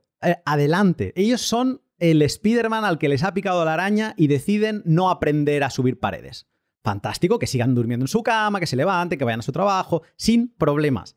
Pero hay ese superpoder. Entonces, yo creo que la autocustodia está ahí. Y se ha evolucionado muchísimo. Tenemos Miniscript ahora sobre la mesa que ya arregla muchas cosas. Y yo creo que la gran baza a futuro son los covenants. Si se aprueba uno, que haya un consenso, eso podría dar... Ojo, cuidado. Es que en todo esto en Bitcoin hay que ir con mucho cuidado porque un cambio te la puede liar, como hemos visto que ha pasado con los ordinals, con un cambio muy cándido que hizo Taproot, ¿vale? Entonces, cuidado con todo esto, pero si se aprobase algo como los Vaults, podríamos tener una custodia de Bitcoin perfecta y entonces ya podríamos hablar de... ahí sí que tendríamos que hablar de las fricciones del aprendizaje. No habría ningún pero. Sí, lo primero, que quería recoger el guante de algo que había dicho Félix antes, que se me había olvidado a mí, que es, efectivamente, cualquier adolescente puede replicar Dogecoin, ¿no? Copia y pega el código y ya está, porque esas propiedades sí que son del código. Frente a Bitcoin, ¿no? Porque si Bitcoin es de software libre, tú copias y pegas el código de Bitcoin y no tienes las propiedades de Bitcoin, porque las propiedades de Bitcoin son propiedades emergentes del sistema de Sí. incentivos que Bitcoin construye. Entonces, esto que es tan importante ha generado un montón de errores de comprensión de atribuir las propiedades que tiene Bitcoin a blockchain, código, cripto, etc, etc, etc. Y eso, que yo lo aprendí de Miguel Vidal, es de las lecciones más importantes que hay que decir, porque Mm. Bitcoin no ha tenido siempre esas propiedades, las ha alcanzado a nivel de cierta escala, y Bitcoin lleva más de 10 años sin una sola denegación de servicio. Es que es una burrada. O sea, Y pensad, RedSys 2 en una semana. ¿qué es eso? O sea, pensad en alguien sin personal, sin un CEO, sin una empresa, sin nada, que lleva más de 10 años sin una sola denegación de servicio, y RedSys, que es un empresote, se cae 2 veces en un mes. ¿No? Es que es una locura. Y a nivel global, encima, ¿no? Entonces, luego, por la otra parte, claro, no, yo digo que Bitcoin se va a utilizar como medio de pago allí donde los costes sean menores que utilizar otras alternativas. Lo que pasa es que se va a aceptar, yo creo que a nivel general, porque es que aceptarlo, todo el mundo quiere vender. Si yo quiero vender y alguien me quiere pagar en Bitcoin, no voy a dejar de vender una cosa, ¿no? La cuestión es que yo soy bastante escéptico de que sea el medio generalmente empleado de pago, ¿no? Que eso es otra cosa, que es un poco por ahí por donde iba. Entonces, claro, ver el futuro de los medios de pago en Bitcoin, yo creo que es un poco más problemático cuando lo ves desde la perspectiva de no tiene muchos visos de que sea el medio generalmente empleado de pago. Aunque evidentemente los desarrollos son alucinantes y yo sigo alucinando con ciertas cosas, ¿eh? O sea, quiero decir, para mí el viaje a Argentina, por ejemplo, el poder ver cómo puedes llegar a un país, recibir pagos sin tener que abrirte una cuenta bancaria allí, poder vender productos y directamente enviártelo a casa y de alguna manera, ¿no? Y no tener nada contigo realmente, es que no hay nada parecido a eso. No hay nada similar. No puedes hacer eso con absolutamente ningún otro activo, con absolutamente ningún otro medio de pago, con absolutamente nada. O sea, si cobrases en oro, pues te pasarías por el aeropuerto. Si quisieses cobrar con tarjeta, pues, a ver, sería muy complicado, tendrías que hacer una transferencia. Sería muy complicado, no tienes cuenta bancaria allí. Si quieres llevar con efectivo, igual, tienes que pasar unos controles enormes y un riesgo de custodia en ese momento muy fuerte, ¿no? De que te puedan robar o de que te pueda pasar cualquier cosa. Y Bitcoin con eso quitas fricciones a lo bestia, ¿no? Entonces, que no se entienda como que lo hago de menos. Es decir, creo que es muy importante y creo que es una de las propuestas de valor muy importantes de Bitcoin. Pero es verdad que donde yo creo que está el jugo y el asunto es en mantener una autocustodia con privacidad y ofrecer un vehículo alternativo de ahorro a otra clase de clientes solventes, pero más institucionales y demás, ¿no? Yo creo que ahí es donde Bitcoin puede jugar un papel muy interesante y donde vamos a ver, porque efectivamente frente a otra clase de activos, ¿no? Por ejemplo, se comenta mucho el tema de Monero, ¿no? Yo no veo que se haga un ETF de Monero porque el regulador va a poner un problemón, porque no tienes auditabilidad, no tienes una serie de cuestiones que necesitas para un activo de esa clase, de esa transparencia y demás. Con Bitcoin sí lo puedes obtener, ¿no? Es decir, si el regulador te pide Bitcoin limpios, por así decir, dentro de un vehículo de esta clase, lo puedes comprobar, ¿no? Lo puedes auditar, lo puedes lo que sea, ¿no? Con otra clase de activos a lo mejor puede ser mucho más complicado. Además de que yo no veo que haya muchos incentivos a depositar gran cantidad de dinero en eso, ¿no? Porque esto es otro de los debates con los partidarios de Ethereum, ¿no? Ethereum es lo mismo hoy que hace 5 años. Y si no lo es, ¿qué certeza tengo yo de que dentro de 5 años va a seguir siendo lo mismo que soy, ¿no? ¿Puedo yo aparcar riqueza a 10, a 20, a 30 años en algo que no sé lo que va a ser dentro de 10 o 20 o 30 años? La puedo aparcar en el oro, ¿no? Porque el oro ha cumplido ese papel durante mucho tiempo. La puedo aparcar en otra clase de activos reales, pero ¿cómo la voy a aparcar en algo que tiene un roadmap para cambiar cada 5 años? Para cambiar cada 3 años, para solucionar X problemas cada no sé qué, ¿no? Bitcoin frente a eso es un activo real. Entonces, es mucho más fácil para transportar valor en el tiempo, invertir en un activo real, como pueden ser los bienes inmuebles o como puede ser el oro, que apostar a activos financieros, que en última instancia es lo que son, porque dependen de alguien que maneje todo ese control, que haga todos esos cambios, que haga todo ese roadmap y demás. Entonces, yo creo que aquí es donde otra vez vemos una diferencia fundamental de Bitcoin con todo lo demás. Insisto en que no digo que todo lo demás no tenga valor, ¿no? Sino que son cosas distintas. Que las funcionalidades y las propuestas que se pueden hacer para uno, para el otro a lo mejor no tienen absolutamente nada de sentido. Totalmente, totalmente. Bueno, Félix ha tenido que ir, se disculpa que se ha tenido que ir un poco antes. Como anécdota, voy a contar también una anécdota de Félix. En todas las Navidades hacemos una reunión familiar, ¿no? Una cena de Navidad, por supuesto, y mi padre siempre dice a alguien que se levante y diga unas palabras, ¿no? Alguien que en general ha hecho algo, pues algún primo ha terminado la carrera o ha encontrado un trabajo o lo que sea, ¿no? Entonces, en ese momento, Félix solo hablaba de Bitcoin, ¿no? Y esto era 2011-2012. Y de hecho había escrito un prólogo sobre un libro, esto ya no sé si fue en 2013 o antes, pero bueno, ya me pierdo un poco los años, sobre Bitcoin. Y entonces le dice, bueno, oye, levántate Félix y cuéntanos qué es esto de Bitcoin. Entonces se levanta y nos da pues una charla de 15 minutos sobre Bitcoin, ¿no? A lo cual pues todo el mundo se queda exactamente igual, nadie ha entendido nada, esto de Bitcoin, este Félix está loco, pero está loco. Bueno, al año siguiente, todo el mundo, oye Félix, qué tontería, tenía que haber comprado ese Bitcoin que me regalaste para probar, lo he perdido. O sea, todo era un drama y ya Félix no estaba tan loco, ¿no? Entonces, bueno, solamente como anécdota, pero que Félix siempre ha sido un poco el referente y a mí yo también valoro mucho la capacidad que tiene él de sintetizar y de explicar y de contextualizar muy bien todos estos conceptos complicados y además es una persona que regala mucho su tiempo a Bitcoin. O sea, es una persona que sinceramente ha hecho muchísimo por Bitcoin en la comunidad hispana y en la no hispana. O sea, recordemos, Sapo, él era el CFO de Sapo. Sapo en su momento estaba ahí con Coinbase, o sea, era el exchange número 1, número 2 durante mucho tiempo hasta que ya se convirtió en un banco y perdió un poco esa cuota de mercado.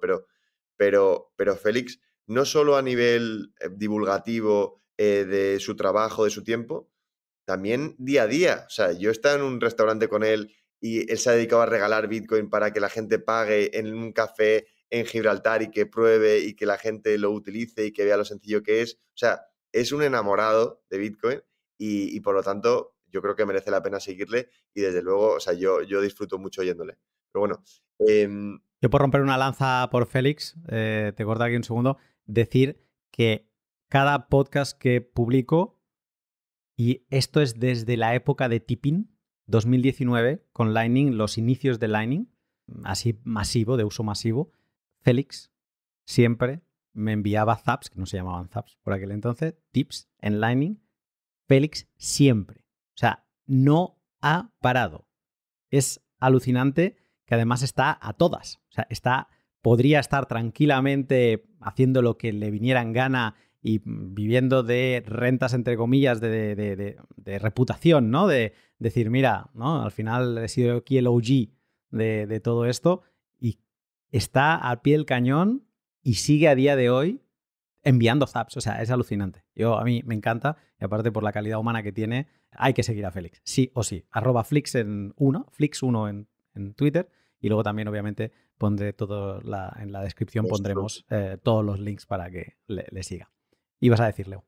Sí, totalmente. No, y ahora me gustaría pasar un poco a why are we bullish, ¿no? ¿Por qué somos bullish sobre Bitcoin, ¿no? Bitcoin, como decías, ya ha llegado a 44.000 esta hora, lleva un rally de un 150% en lo que va de año prácticamente. ¿Por qué seguimos siendo bullish? Ya hemos tocado techo, parece que esto ya está consolidado, parece que ya es medio mainstream, ¿no? Sale en Bloomberg siempre en el enunciado del inicio, el S&P, Bitcoin, el precio, o sea, esto es una cosa ya conocida, parece que ya hemos ganado, de aquí solo puede bajar. Álvaro, ¿por qué estamos bullish? Bueno, yo lo estoy principalmente porque se ha limpiado el mercado a lo bestia, ¿no? Es decir, tratar de explicar en el anterior bull market la diferencia de Bitcoin era complicadísimo. Porque Dogecoin ha subido no sé cuánto, porque no sé qué ha subido no sé. Yo creo que ahora buena parte de ese ruido se ha disipado completamente. Ya no escuchas hablar de blockchain, ya no escuchas hablar de cripto, ya no escuchas hablar de Bitcoin, ¿no? Y yo creo que eso, yo he estado en 8 conferencias en 2 meses de Bitcoin, solo de Bitcoin, ¿no? Joder, no ha pasado tanto tiempo, ¿no? Han pasado solo 2 años. Y haber quitado todo ese ruido, yo creo que es espectacular. Y el nivel de debate que se ha generado, el nivel de paneles que se han generado, el alcance que estamos teniendo, yo creo que es espectacular. O sea, si a mí me dicen en 2019 que vamos a tener un debate con Miguel Ángel Fernández Ordóñez, con un exgobernador del Banco Central, que vamos a estar con el ahora presidente de Argentina, con su equipo económico debatiendo, con Rodrigo Rato, que estuvimos también hace no mucho, con un montón de gente, de personalidades, que les vas a meter en Bitcoin, no en cripto, no en no sé qué, no, en Bitcoin, yo habría alucinado, ¿no? Y ver la velocidad a la que está yendo y la profundidad y el alcance de los debates que se están teniendo, yo creo que eso es el principal motivo, porque eso es la siembra, ¿no? Entonces, luego tocará recoger, pero se está generando un caldo de cultivo, además específicamente en español, que yo creo que es muy prometedor, ¿no? Porque yo no sé cómo estará el resto de Europa. Luna podrá hablar más de eso, que ha ido a muchas más conferencias y conoce a mucha más gente. Pero yo lo que veo es que en español estamos generando un nivel de conocimiento sobre Bitcoin que cuando se traslade al ámbito empresarial va a producir unos frutos enormes, ¿no? Enormes. Y sobre todo que estamos señalando un poco el camino hacia donde hay que dirigirse y que está teniendo una recepción impecable. Es decir, yo creo que se va, o sea, los que hemos hecho, bueno, tampoco es que yo haya hecho todos los deberes, pero una parte sí, y cuando tratas de trasladar eso, no tienes objeciones, sino al revés. Se recibe muy bien el que tú allanes ese camino de entrada a muchísima gente. Y eso no pasaba antes, ¿no? Antes era, como que comentaba Félix, el que te oye piensa que te está haciendo un favor por escucharte. Ahora no, ¿no? Ahora me está enseñando algo muy valioso, de mucho tiempo y que aprecio, ¿no? Y yo creo que ese es el cambio que yo más estoy viendo en estos 2 años y eso es lo que me hace ser muy positivo respecto al futuro, porque la gente que se está interesando no es como antes, que es el que quiere hacer dinero rápido, sino el que ve que esto tiene un alcance de transformación social, de transformación económica y de transformación en más ámbitos. Y cuando esa gente es la que se viene a interesar, esa gente es la que luego tiene capacidad de transformación real del día a día y del mundo y de la situación de los países y demás. Es decir, cuando a ti te viene, pues eso, gente de la política, gente de las grandes empresas, gente de family office, gente de otro tipo de sectores, gente de la banca, tú dices, vale, si esta gente se empieza a interesar ahora y solo por Bitcoin, es donde ahí vamos a tener esa vía de transformación. Aunque el de a pie también, por supuesto, como comentábamos antes de la guerra de bloques, al final son los usuarios los que mandan, ¿no? Y esto nos debe hacer también verlo de una manera muy positiva, como, oye, por primera vez vamos a encontrar un mecanismo, un sistema donde el statu quo, para seguir funcionando como statu quo, va a tener que financiar a los que quieren acabar con ese statu quo, ¿no? Y a mí me parece como una cosa maravillosa, ¿no? Porque claro, cuando los clientes institucionales entren en Bitcoin, van a estar financiando un movimiento antiestatista en todo el mundo, por ejemplo, ¿no?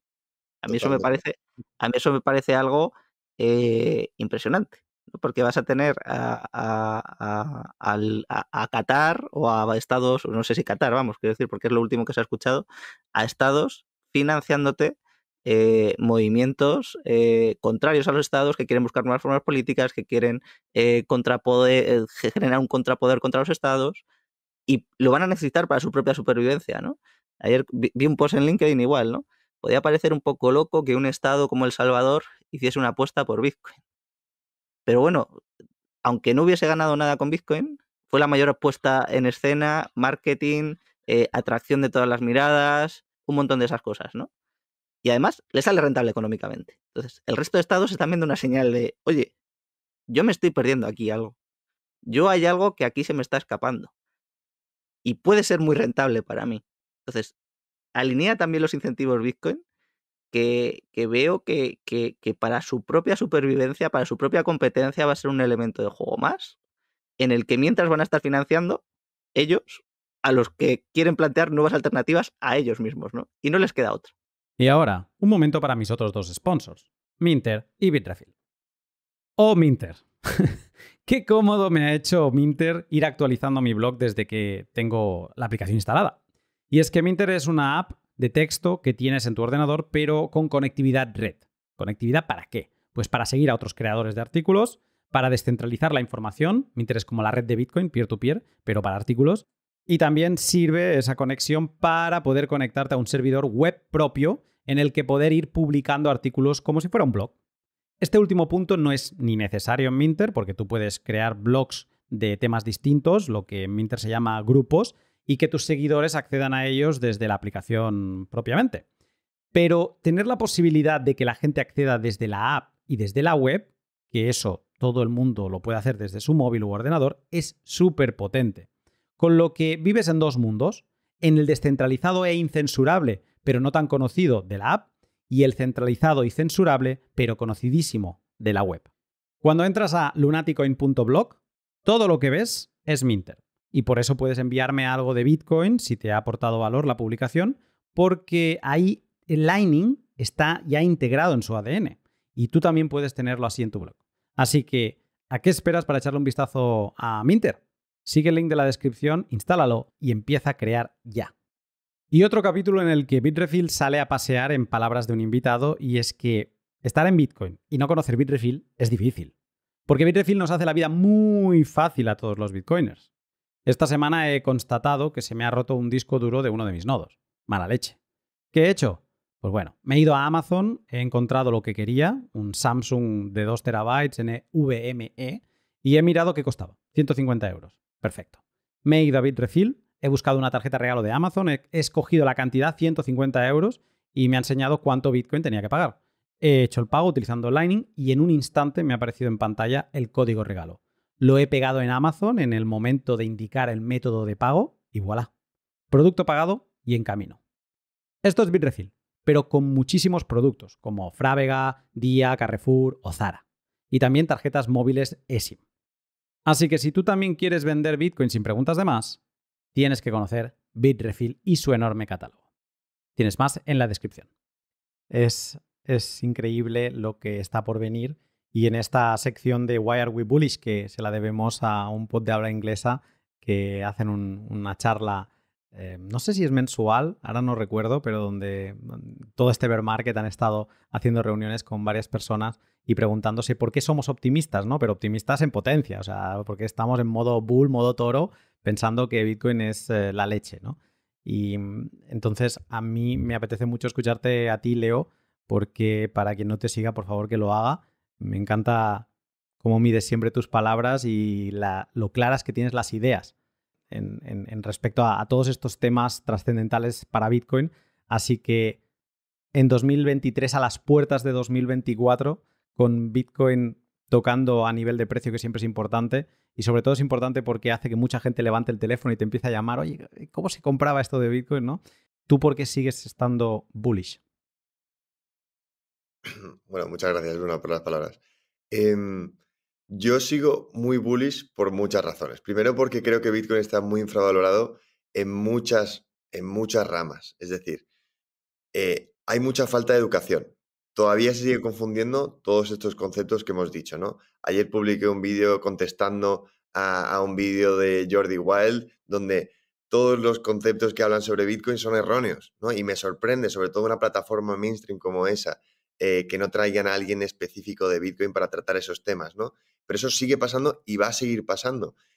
Otro tema bullish para mí es el tema de la minería. O sea, yo creo que, uno, que a un precio de 40.000 tengamos el triple de hash rate que la última vez que estuvimos en 40.000, o sea, ya de entrada tiene que ser un factor fundamental. O sea, quiere decir que independientemente de la rentabilidad de la minería, que supuestamente por debajo de 5 céntimos no es rentable, cada vez solo hay más mineros. ¿Y por qué? Pues por ese factor de independencia geográfica que tiene Bitcoin y la minería, ¿no? Que hace que la energía barata sea más valiosa.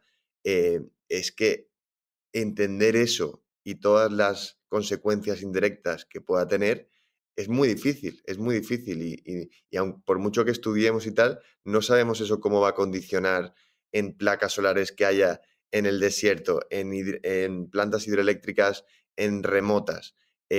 Todo eso va a darle un nuevo valor a toda esa energía barata, y por eso estamos viendo esa subida acrecentada en el hash rate. Y yo creo que si valoramos Bitcoin como una plataforma de pagos público, global, accesible, sin intermediarios, con resistencia a la censura, es que ¿cuál es el valor de eso? Es que tiene que ser mucho más. Es que es la métrica, la vara de medir, ¿no? Lo que se decía siempre al final el dinero es una cosa subjetiva, es lo que usamos para medir bienes y servicios. Y cuando manipulas la emisión del dinero y la cantidad de dinero, al final estás manipulando esa vara de medir. Es como si usas una regla para medir una mesa, pero una regla que constantemente cambia de longitud, al final no sabes si estás midiendo la mesa o la regla. En cualquier caso, la cantidad de dinero en el fondo es irrelevante. Lo único que hace es diluir y el efecto cantillón, como hemos hablado siempre. Así que el hecho de tener una moneda honesta, limitada, donde todo es sabido, que es transparente. Es que, por ejemplo, a mí me encanta la historia de Wences Casares, cuando se introdujo en el mundo, oyó esto de Bitcoin y dijo, esto no puede ser, esto se puede hackear. Contrató a los 10 mejores hackers que conocía, les pagó una burrada y le dijo, hackearme esto, que se llama Bitcoin. Por supuesto, no pudieron. ¿Y qué hizo? Pues meter prácticamente todo su patrimonio después de haber vendido Patagon bueno, todo su patrimonio no lo sé, pero bueno, metería una cantidad importante de dinero. Y habla de la robustez incluso entonces, ¿no? Que era una cosa mucho más pequeña.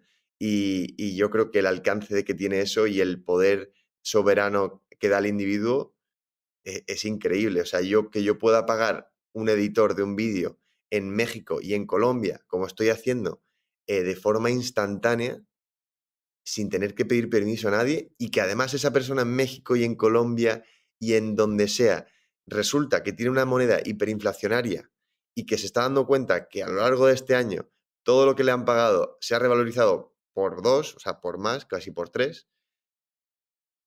Bueno, o sea, es que es game changer, ¿no? Game changer. O sea, una persona, sobre todo porque decíamos antes, no, es que Bitcoin no puede ser medio de pago a día de hoy porque es muy volátil y la gente que tenga que afrontar deuda a corto plazo no puede usar Bitcoin, no puede tener todo su patrimonio en Bitcoin porque a lo mejor mañana tiene la mitad y no va a poder afrontar la deuda. Vale, fenomenal. Pero es que a lo mejor para 2.000 millones de personas esto ya pasa. Ya pasa en una economía donde, por ejemplo, en Ghana, donde vivía mi hermano hace poco, ha tenido un 100% de inflación en 4 meses. Entonces, ¿qué haces en una economía así? ¿Cuál es la alternativa? Bueno, pues que resulta que para mucha gente esos medios de pago, todo ese concepto de volatilidad ni lo tienen en cuenta porque es algo ya asumido. Y ese es mi caso. Y te devuelvo la pregunta a ti, Luna. Tú tienes, bueno, aparte de ser la referencia del mundo del podcast y de Bitcoin, sobre todo de habla hispana, pero del mundo, y además yo te sigo mucho y me fijo mucho en ti en muchas cosas que haces porque eres un gran referente para mucha gente, que lo sepas, vamos. Y además, por lo tanto, tienes el nervio cogido al mundo del Bitcoin de forma muy actualizada. Tú sabes lo que está pasando, además hablas tanto con el programador jefe como el propietario de una empresa, con el minero, con el desarrollador nuevo, con el usuario, con el newbie. O sea, tienes un punto de vista muy único para la industria y además muy actualizado. Así que me interesa mucho tu respuesta. Además, para ti, ¿por qué estás bullish ahora mismo? Gracias por tus palabras. Es que son tantas las cosas. O sea, yo vivo enamorado de Bitcoin y desde que me dejé caer por su madriguera en 2017 no me he podido despegar de ella. Lo pensaba ayer y cuando crucemos el año, a principios de primavera, hará 7 años. Y han sido 7 años en el que cada día he pensado en Bitcoin. Cada día de mi vida he pensado en Bitcoin.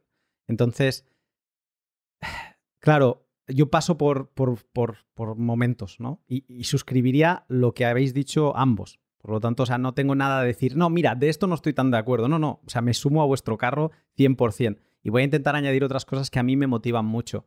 Después de haber estado en Argentina, después de haber roto la cáscara de ir a El Salvador en 2021 y darme cuenta que somos europeocéntricos o primer mundocéntricos y nos pensamos que el mundo funciona como puede funcionar en Estados Unidos, como puede funcionar en Europa, y no.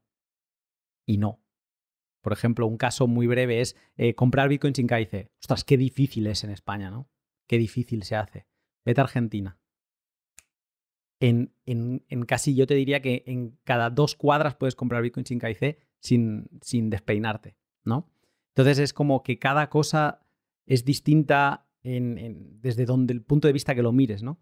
Y eso a mí me ha abierto mucho las miras y me ha hecho pensar en Bitcoin, me ha hecho quitarme muchos miedos que te carga Europa, que te carga España, que te carga Hacienda, que te carga todo, y me ha hecho quitármelos porque me he dado cuenta que el mundo es muy grande y que no todo el mundo funciona igual, ¿no? Entonces, en este mundo global, donde hay políticos que se creen todavía con el poder que tenían los estados post-Westfalia de ponerle un cinturón duro a sus fronteras y decir, toda persona que quiera, por ejemplo, relacionarse con el exterior, va a tener que pasar por mi poder, ¿no? Va a tener que pedirme permiso. Toda persona que quiera operar va a tener que pedirme permiso. Ellos han tenido este poder y se lo han creído, pero ese poder Bitcoin lo rompe. Y aquí el libro de Álvaro lo explica claramente, ¿no? Como es uno de los pilares sobre los que se apoya el Estado, la forma política del Estado, y por eso hay que pensar que la forma política del Estado no va a seguir como la conocemos y va a tener una evolución y por lo tanto va a dar algo distinto. Yo para mí estoy muy bullish porque voy a estos países y me doy cuenta que hay gente que se está saltando todas las fricciones de la burocracia, porque no tiene otro nombre, de la legislorrea, y se las está saltando gracias a Bitcoin.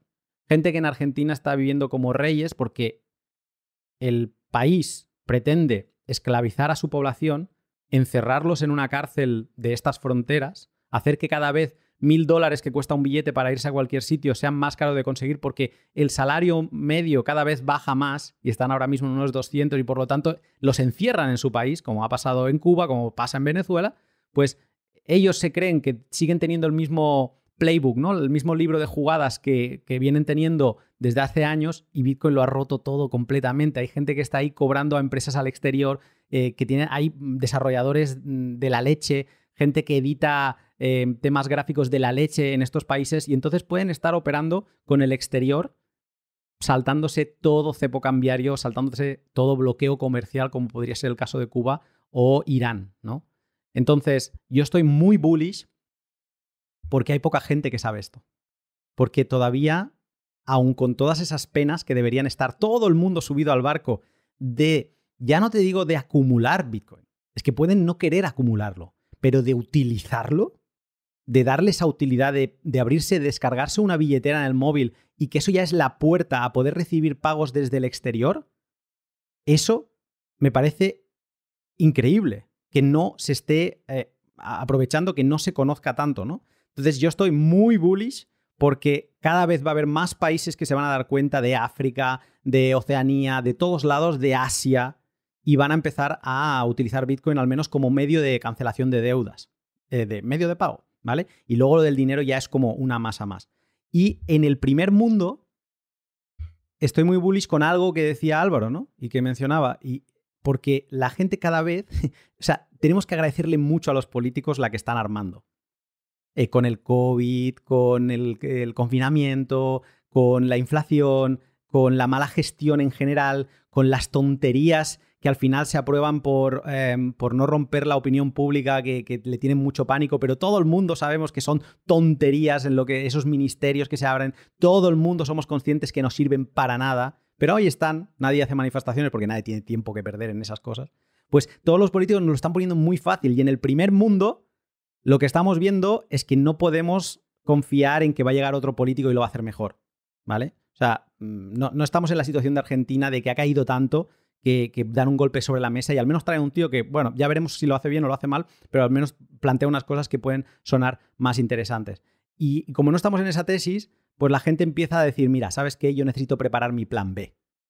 Y ahí es donde se les enciende la bombilla y ven ese caso de uso que es el offshore, ¿no? El refugio digital. Un sitio que no conoce nadie. O sea, si tú le preguntas a alguien, ¿te gustaría tener un cofre como el de los piratas, pero el tuyo propio, que no sepa nadie que tienes, que no sepa el Estado, que no puedas saberlo, que no haya medios para que nadie sepa que lo tienes, ni los ladrones, ni familiares celosos, ni el Estado, nadie? ¿Te gustaría tener ese cofre donde tú poco a poco no tienes que irte loco? Tú puedes ahorrar incluso 50 euros al mes si quieres, pero donde vas poniendo un degoteo que además, por cómo de mal lo están haciendo todo, ese ahorro tiene posibilidades, not financial advice, pero tiene posibilidades de que te vaya regalando más poder de compra futuro. Pues querrías tener ese seguro, querrías tener ese sitio donde tú, si tienes que salir por patas de tu casa, poderte ir tranquilo y saber que allí donde aterrices, sea Filipinas, sea Madagascar, sigas teniendo ese cofre. Ostras, yo lo veo muy potente. Y eso creo que los políticos están ayudando a despertar al primer mundo. Que donde antes decían, pero si yo ya tengo euros, pero si yo ya tengo dólares, pero ¿qué me estás contando? Porque la tesis del dinero, ya estamos hablando hoy que quizá el dinero, esto, si llega a serlo algún día, que hay dudas, será de aquí mucho. Pero la tesis del dinero es la que siempre se ha empujado con Bitcoin en el primer mundo. Y es un problema que, es una solución buscando un problema inexistente en el primer mundo. No tienen ese problema, ¿vale? Pero sí que tienen otros, sí que se congelan cuentas. Cuando a mí Rayo me dijo hace 3 años en el podcast de, bueno, a veces se congelan cuentas, parecía ciencia ficción. Y luego después del COVID, después de los camioneros de Canadá, después de todo, está a la orden del día. Gente que opera con Bitcoin, el otro día me decía un chico por Twitter que le han congelado en 23 bancos las cuentas, le han bloqueado y ha acabado saliendo, lo ha probado todo porque operaba con Bitcoin profesionalmente. Entonces, esto está a la orden del día. Y todo esto hemos de agradecerle, incluso las CBDC se las hemos de agradecer porque están empujando a que el primer mundo también le vea ese caso de uso, ¿no? Que es ese refugio digital donde acumular riqueza, ese cofre que te puedes llevar a todos lados y nadie tiene por qué saber. Y esto es maravilloso. Y por estos 2 casos de uso yo estoy muy bullish. En 2024, en 2025 y en 2030. O sea, vamos a seguir estando en pañales en 2030. Y cada vez va a haber más adopción. Y por lo tanto esto, vamos, me hace levantarme con ganas de seguir produciendo y creando. Y bueno, tenemos una sorpresa porque se ha reenganchado, no se ha podido resistir, ha vuelto Félix. Y nada, aprovecho, no sé si vas a estar mucho o no, pero aprovecho para hacerte la pregunta que ya ha contestado Álvaro, Leo y aquí un servidor. ¿Por qué en 2023, a las puertas de 2024, seguimos estando bullish en Bitcoin? Félix. Bueno, la clave de Bitcoin, las 2 claves de Bitcoin. Número 1, la oferta limitada. Y número 2, que no se puede cerrar. ¿Y eso a qué lleva? Pues a que muchos de los potenciales enemigos de Bitcoin, por ánimo de lucro, se suban al carro. Digan, pues si no puedo contra ellos, únete a ellos. Entonces, ¿tú piensas que BlackRock, de por sí, o sea, que los líderes de BlackRock o los jefes bancarios en España les gusta Bitcoin? No, lo odian, no confían, han pensado que es una estafa mucho tiempo, pero ven que hay dinero ahí. Entonces, ¿por qué el Santander va a ofrecer a sus clientes de banca privada en Suiza la posibilidad de comprar Bitcoin? Porque hay demanda. ¿Por qué BBVA lleva ya tiempo ofreciendo Bitcoin y Ethereum a sus clientes de banca privada? Porque hay demanda. Sí, habrá unos cuantos Bitcoiners en el equipo, jóvenes y tal, que ven las cosas distintas, pero los jefes, los directivos del banco, no creen en ello. Pero la virtud de Bitcoin es esa, que como no lo pueden cerrar, no pueden luchar contra él, pueden bloquear cuentas por un lado, pero por el otro van a abrir cuentas a gente de Bitcoin porque es el negocio, es el negocio.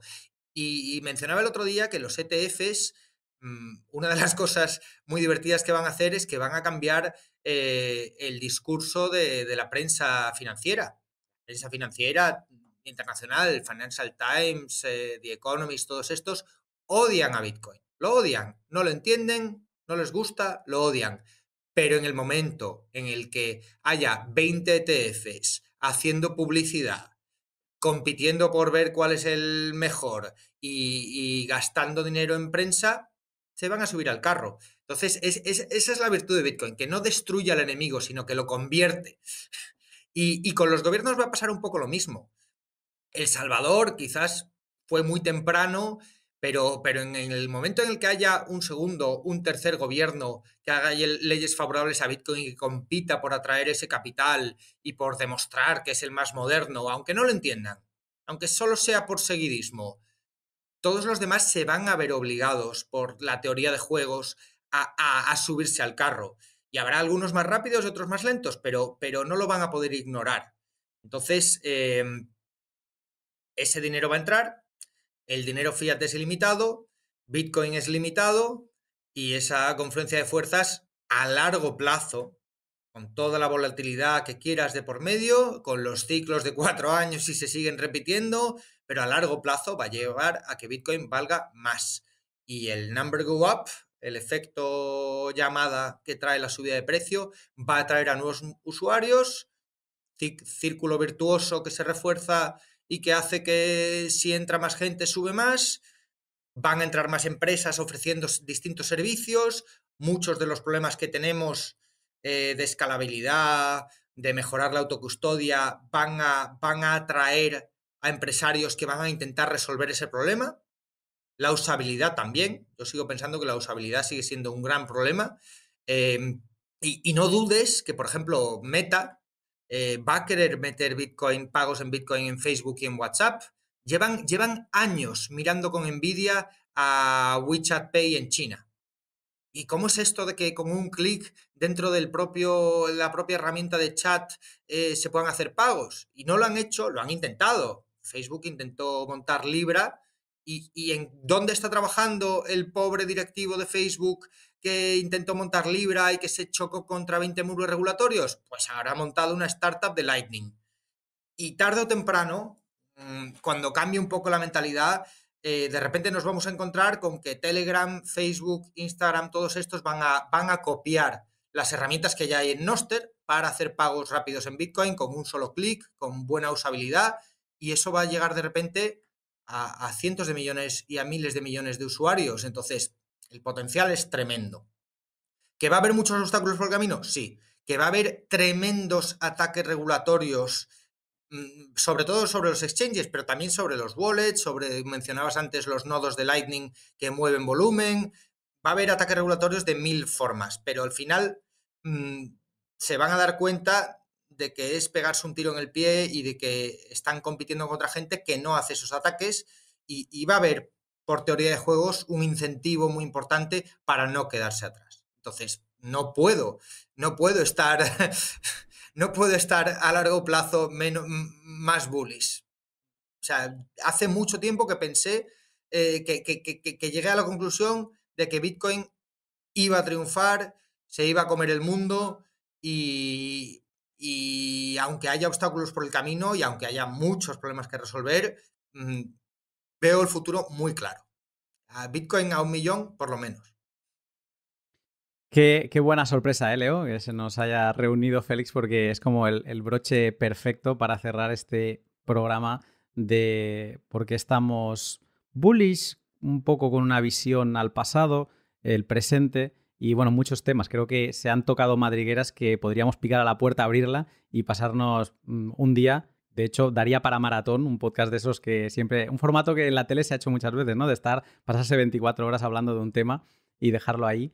Pero no sé qué te parece a ti, Leo, pero sí que me gustaría escuchar, no sé si Álvaro tiene unos últimos comentarios que añadir con todo lo escuchado y para ir haciendo un cierre de esta charla que me ha encantado. Yo totalmente, pero antes de nada quería comentar porque La Vanguardia publicó a principios de año en portada que los jubilados estaban madrugando para ir a comprar deuda pública, y el titular era el siguiente: en la cola del Banco de España, 2 puntos. Esto sí que es bueno y no los Bitcoin. Bueno, desde entonces Bitcoin ha subido un 160% y la deuda pública ha pasado la mayor crisis de la historia en 40 años prácticamente, ¿no? Entonces, yo creo que esto efectivamente les llevará a ser mucho más cautelosos en el futuro y recoger 2 cosas más por las que también estoy bullish, ¿no? Yo creo que hay una parte muy importante del mundo que no puede ahorrar, ¿no? Que no puede acceder a vehículos de ahorro de calidad. Cuando piensas en Latinoamérica, piensas en África, piensas en buena parte de Asia, piensas en situaciones de complicaciones geopolíticas también, ¿no? Es decir, ahora comentaré también eso, pero si yo quiero acceder a acciones de Tesla, pues lo tengo relativamente sencillo, aunque sigue siendo un poco complicado. Es decir, si alguien desde África o desde Latinoamérica o desde Asia quiere acceder a activos de calidad, lo tiene prácticamente imposible, ¿no? Y con Bitcoin es tan fácil que me parece que esa demanda va a ser mucho más, ¿no? Yo pienso sobre todo en términos de poder atesorar riqueza intergeneracional. Es decir, hace un tiempo vi un tuit que a mí, yo nunca me lo había planteado, y llevo mucho tiempo en Bitcoin, ¿no? Y, joder, es que el último Bitcoin son 36 años lo que va a tardar en minarse completo, ¿no? Porque se van a estar minando satoshis y demás. Entonces, si tú eres capaz de dejar en herencia un Bitcoin a tus hijos, le estás dejando lo que los mineros del mundo entero durante 36 años van a estar luchando por conseguir. O sea, ni siquiera eso, van a acceder a fracciones, ¿no? Pero durante 36 años todos los mineros del mundo van a estar compitiendo por fracciones de un Bitcoin. Entonces, pensar en esos términos de transportar y dejar riqueza intergeneracional, además con la facilidad de la herencia de Bitcoin, ¿no? Frente a cualquier otra clase de activo, dejar una herencia en Bitcoin es dejar, yo recomiendo 12 palabras y un passphrase, ¿no? O sea, es que es una locura. Es que estás dejando la riqueza que quieras en un papel o en una tablilla de metal o en lo que sea, con solo unas palabras. Es que no hay manera de heredar más fácil, no hay manera de heredar más directa, no hay manera más fácil de transmitir intergeneracionalmente y con libertad a quien tú quieras tu riqueza y tu patrimonio, ¿no? Y claro, luego hay otra cuestión que también me gustaría comentar a raíz de lo que ha comentado Luna en Argentina, ¿no? Porque históricamente el socialismo, aunque dicen que no funciona muy bien, yo creo que funciona muy bien como manera de arraigarse en el poder político. ¿Por qué? Porque expulsa a la posible oposición, le corta las vías de financiación y todo tiene un control muy estricto sobre la economía y sobre quién puede tener riqueza y quién no. No tiene un nivel de arbitrariedad muy alto sobre eso. Entonces, a mí Bitcoin me gusta mucho pensar que abre una vía de posibilidad ahí de hacer frente a todos estos regímenes tiránicos del estilo de Venezuela, del estilo de Cuba y de otro tipo de países, ¿no? Porque claro, puedes ver que la oposición se puede financiar, que pueden trabajar para el exterior, no tienen que huir del país, pueden recibir riqueza en el propio país y de esa manera pueden plantar cara con riqueza, con medios, con recursos a sus propios regímenes desde dentro. Y eso tampoco pasaba con ningún otro activo, ¿no? Y aquí yo creo que es muy interesante verlo tanto para la posibilidad para salirse, si es necesario, como para la posibilidad de estar dentro, ¿no? Pues noticias como, por ejemplo, una mujer en India que era maltratada, pues pudo huir gracias a que pudo ahorrar en Bitcoin sin que su marido lo supiese, ¿no? O gente que conocemos que ha tenido que huir por persecuciones políticas de sus países con lo opuesto y con Bitcoin, ¿no? Y eso le ha permitido iniciar un proyecto de vida entero en otro país. Entonces, yo creo que como ese tipo de situaciones van a ir a más, a más, a más, es otro motivo adicional, ¿no? Para estar bullish en Bitcoin, que la gente va a descubrir que tiene una herramienta que no existía antes, que te permite tener una riqueza portátil y secreta.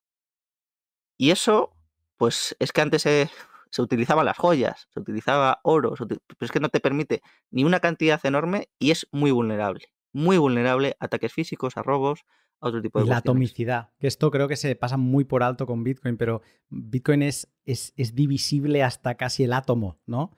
Y con toda la riqueza que hemos conocido, o medios de riqueza, no son. Tú no puedes vender un metro cuadrado de una parcela de 1 hectárea.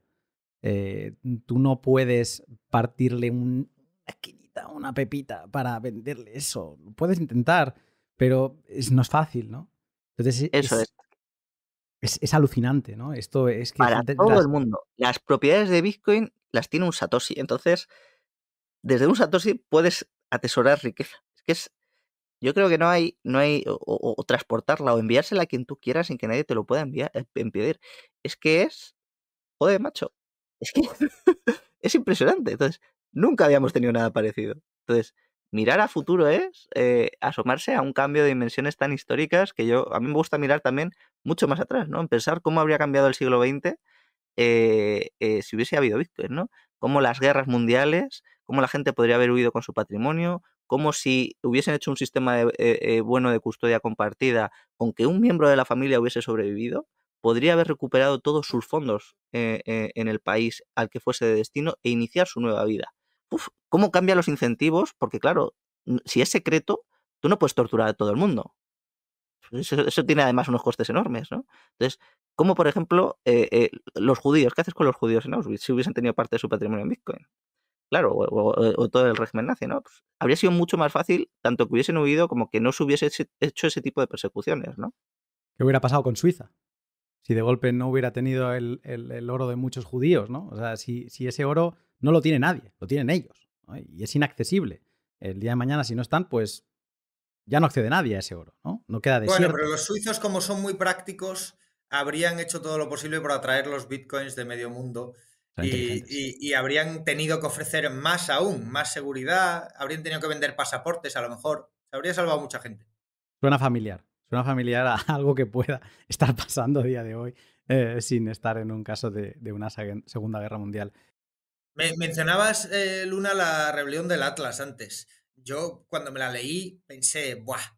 Qué exagerado, qué maniqueo son los malos, qué exagerado todo. Pero luego de repente vas a Argentina, escuchas a los políticos y dices, Dios mío, que no era tan exagerado. Vas a Venezuela y te das cuenta de que hay gente así en política. Y me va perfecto esto porque quería añadir algo que decía Álvaro, de cómo hay gente, ¿no?, que ha podido salir de su país con la riqueza en su cabeza, ¿no? En esta nube, en estas 12 palabras que te permiten acceder a tu riqueza y donde vayas. Pero también se ha dado el caso opuesto, y esto me parece maravilloso y tiene unos paralelismos con la rebelión de Atlas alucinantes. Y es que hay gente que después de haber huido de un país como estos, como podría ser Argentina, han vuelto porque saben que ahora ya no los paran y que todos los cepos cambiarios que le obligaron a salir porque eso no era vida, ahora mismo saben que se los pueden saltar. Y entonces están viviendo con un arbitraje jurisdiccional alucinante. Cobran de fuera, cobran en Bitcoin, salarios americanos en un país donde no es así y encima viven por encima de... O sea, a mí me recuerdan a los ciudadanos de la Atlántida de Galt cuando volvían, ¿no? Y cuando caminaban, pero en verdad era como que ellos caminaban, era Neo reconectándose a la Matrix. Caminaba alrededor de ciudadanos que están dormidos y que siguen partiéndose el alma por ese salario mínimo en el país de turno. Pero ellos caminan por ahí sabiendo, han despertado, han pasado el dolor, porque Neo cuando lo sacan de la Matrix le duele y no quiere comerse la comida esa, no quiere aceptar, entre comillas, la responsabilidad de la autocustodia, no quiere aprender, no quiere pasar todas esas horas. Ok, pero una vez has pasado el trámite, eso es un lujo. Y eso también es otro caso de uso, el poder volver a estos estados. Y gente que en Venezuela me dice, no, ya, si es que yo me da la sensación que mejor que estoy viviendo ahora aquí no voy a vivir. Con todas las partes malas de problemas de seguridad y demás, pero llega un punto donde le das la vuelta a la tortilla. Y eso es alucinante. Leo. Eso es alucinante. Eso es alucinante. Nada, y para acabar, hay una cosa que repite Félix mucho, además, es que ahora que vienen las elecciones estadounidenses, tanto el bando republicano como el bando demócrata se han puesto de acuerdo, Cynthia Lummis, senadora republicana, junto con la demócrata, en hacer un proyecto de ley para mejorar las condiciones de adopción a Bitcoin, para quitar las plusvalías a los pagos de menos de 300 euros. O sea, para una serie de medidas que son lógicas. Y además tenemos el ETF, además tenemos el halving, además tenemos muchas cosas que pueden ser catalizadores a corto plazo para el precio, pero bueno, no quiero abrir un debate más. La verdad que ha sido un placer, Félix y Álvaro, y cohostearlo con Luna ha sido un lujo y he disfrutado muchísimo. Si queréis añadir algo más, Félix y Álvaro. Nada, daros las gracias a ambos. Ha sido un placer enorme y yo me lo he pasado genial. Lo mismo digo y un honor estar a tu lado, Leo. Y nada, esto lo podrán ver en paralelo por ambos canales, así que animo a los que estén escuchándolo desde mi lado que se suscriban al tuyo y a tus redes porque van a obtener pues material de calidad, que es lo que... Señal honesta, ¿no? Que es lo que a veces cuesta de encontrar. Así que les animo a que lo hagan. Y chicos, un gustazo. Ha sido un placer. Abrazo enorme. Gracias, Luna, gracias, Leo. Gracias.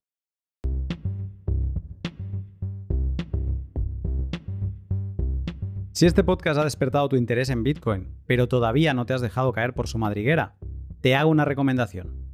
Ve a prometeabtc de bitcoin.com y cómprate, regálate 21 lecciones de Gigi, en las que este bitcoiner conocidísimo en la comunidad te explica 21 lecciones que aprendió cayendo por la madriguera de Bitcoin. Te será de mucha utilidad.